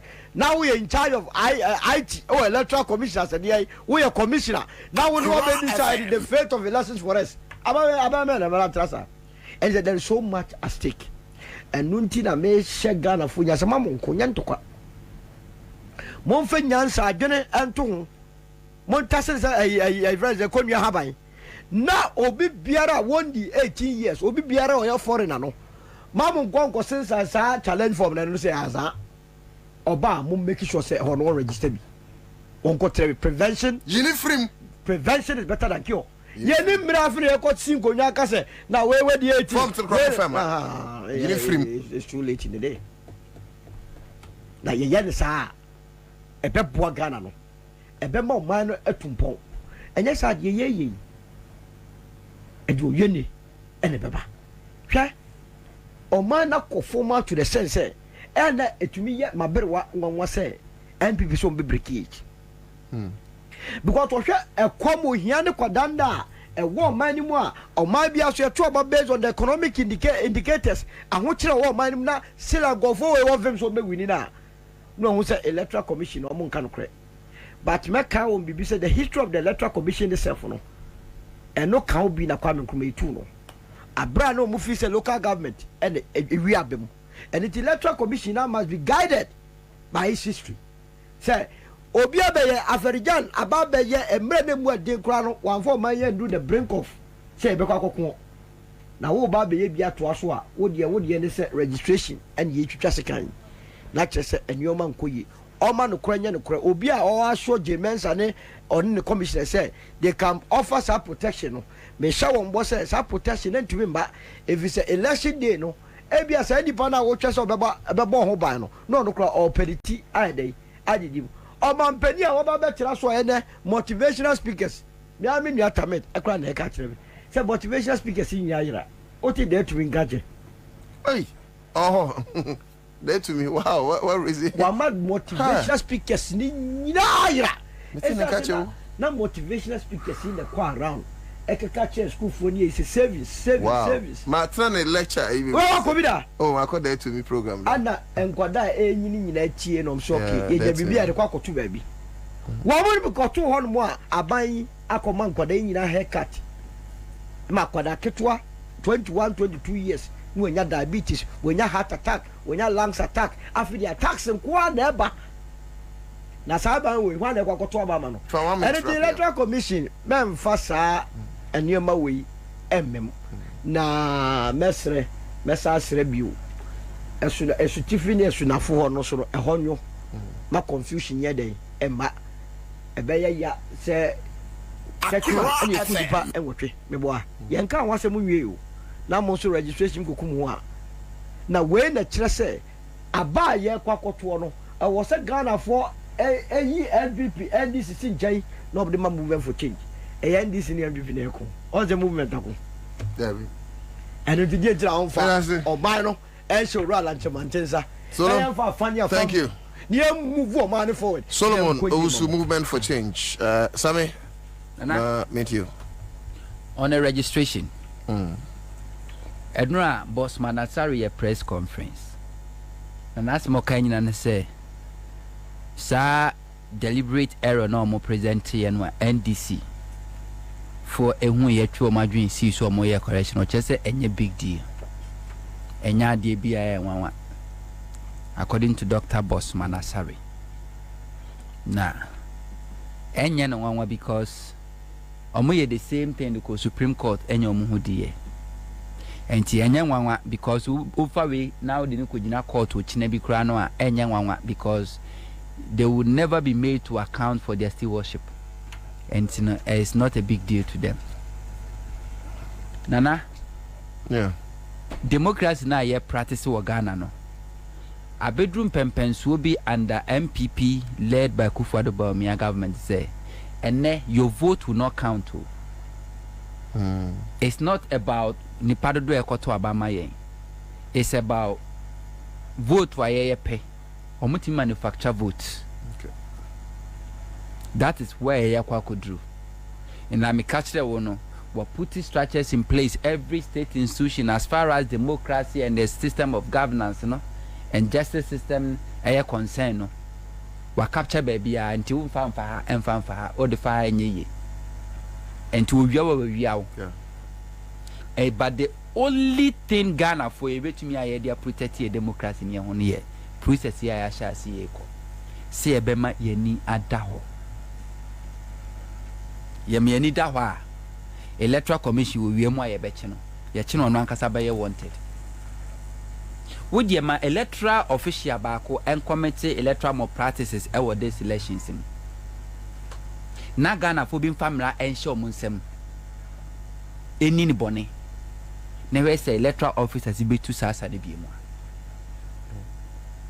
Because under J Mensa electoral officials or my committee electoral more practices in Yinano ye chew mo timamfo na chew mo na dom come police for you should move in where course so until then 2024 election so be electoral officer be committee electoral offense na timamfo mo chere na mo de no come police for e dey na chese ye bedi na asem na so twibo e di amano but with the maximum for no family show mo sam ni bone obi anyi biom samda e wo Ghana biom na ye rakufu dampare IGP enumdwa no adoso enhwehwe animu no adoso yemi enhwe no adoso before registration be shase oh apposi for a crado o may ready wa wini ma be family show sam police for no be ko ahye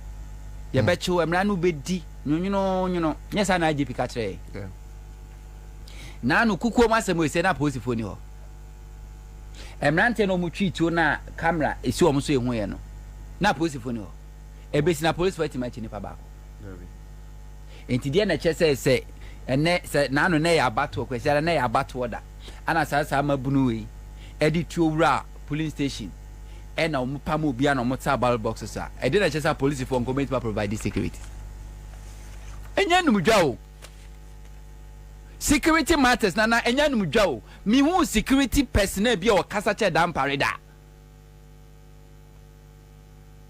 kani gbabro lati ebe ye national security coordinator yantina no kasa da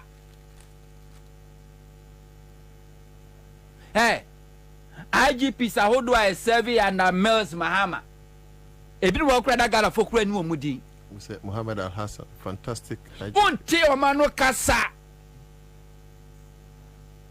IGP okoto body a atoto kra na camera di nachi body atoto na camera edi nachi publicity And he said, protection as we be protecting in any. I did your by some police for crying yakadi. I bet him the age nano. Empo Obia committed crime. You're trying video. Video na call via mobile huno. Since Sunday, Monday, Tuesday, I post the phone to me to Obia. And what's the guarantee says security be provided the Amagana for? Meanwhile, I be assure Ghana for say be a better phone be our police station be no the with the Honsemeba.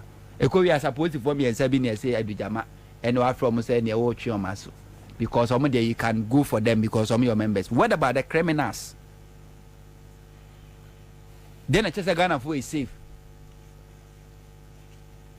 Ghana for is safe. Now, like I said, Ghana Nibia said, yeah, say, sure, say this election will be free, fair, and transparent. Election being where reggae our polling station without the involvement of the security officer present and the electoral officials. Say security officer in your compromise. Now electoral officials in your compromise. No political party can rig election at the polling station. But in this case, they are compromised. That's what I'm saying. What's the matter? And Ghana for yeme ni adawo awa abatu emu no. Yeme ni nkwa police for hwe. Police for say election ya kwa akoto hwe ade o. So me patch for 2 weeks mama. This election is between NDC and NPP. Okay. Akufo-Addo and appointed electoral commissioner and na adwuma fo nyina nim som NPP for. Akufo-Addo kura na appointed IGPA police ahene. Akufo-Addo by 7 years 8 years in police for running advert for recruitment da. But they be no police for 6 months be a police for pass omo. And Crawford a recruit omo na ye MPP full soldiers party 4 and ye recruit omo.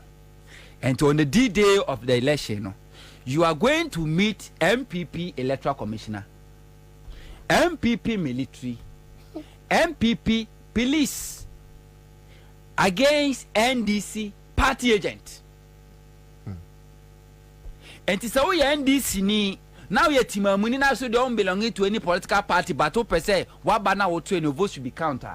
It was so be a man and daho because this election is NDC against the judiciary, NDC against the police, NDC against the military, NDC against MPP, and NDC against the electoral commissioner and the electoral commission. And internet also be a man and need daho. Now so far police for me at say electoral official be committed crime our police station kwa na eche no na dey be police for ntimi nya hwehwe and they dangerous indirectly their police for can say mo che no amuni nasem because they dey ntimi mfa no konkodi nasem and that's dangerous. But I say why any here amame and that is dangerous says Sami Hunter. Edi jumadi ni sia Tango Pram washing powder so yasne ya no mase wonti ene yenta de mo yhwam siwe ya bu say spotless Tango buy ni hunu say sa intade white war bia ye de shensu enye nsu semina na de sinye ko pet Tango Pram washing powder but ya ba store ne bi ni mu a na kire say afi na oba on say isi aye baby say bia che nti free 0243 033033 0243 neko to be Seahorse engine coolant adawuma ene ye kasa ye James we degu ye kasa protect your engine from overheating prolong your engine lifespan afenso fuel consumption no ekofom kakra na afenso it gives smooth driving condition.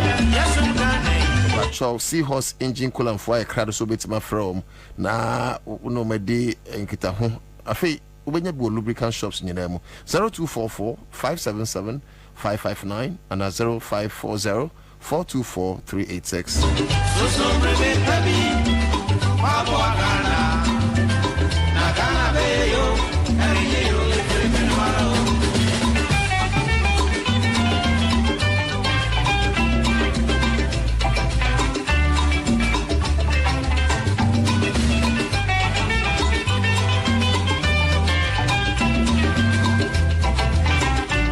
choco chocolate top choco chocolate spread unya brodo na odeye mo kama pa sounds na top choco 3-in-1 drink no so ye kama moko umdada sugar umdada nuani so hye na okowanim epa cho pebi na ebeboa efi ose chocolate with my from 0243 033 033 0243 033 033 Greenfield Cervical Back Clinic, the Bright Soja capsules about Hansi libido, a boa peak performance, a boa waist pain, low sperm count, we are 10 of the past. Bright Garlic Plus capsules to improve blood circulation, ODD Kama Fe boost to immune system. Wait to me a from 0243 983 906 0243 983 906 shops I can see you now wait to me and your baby. I can't say here and your quick credit beam a bills than you know me didn't come on for over 15 years or more experience to me throw women and professor do home bomb saying on my besia kama will it my threat where you future bills actually quine you see your catcher say bills about tenacity yeah bills I bear day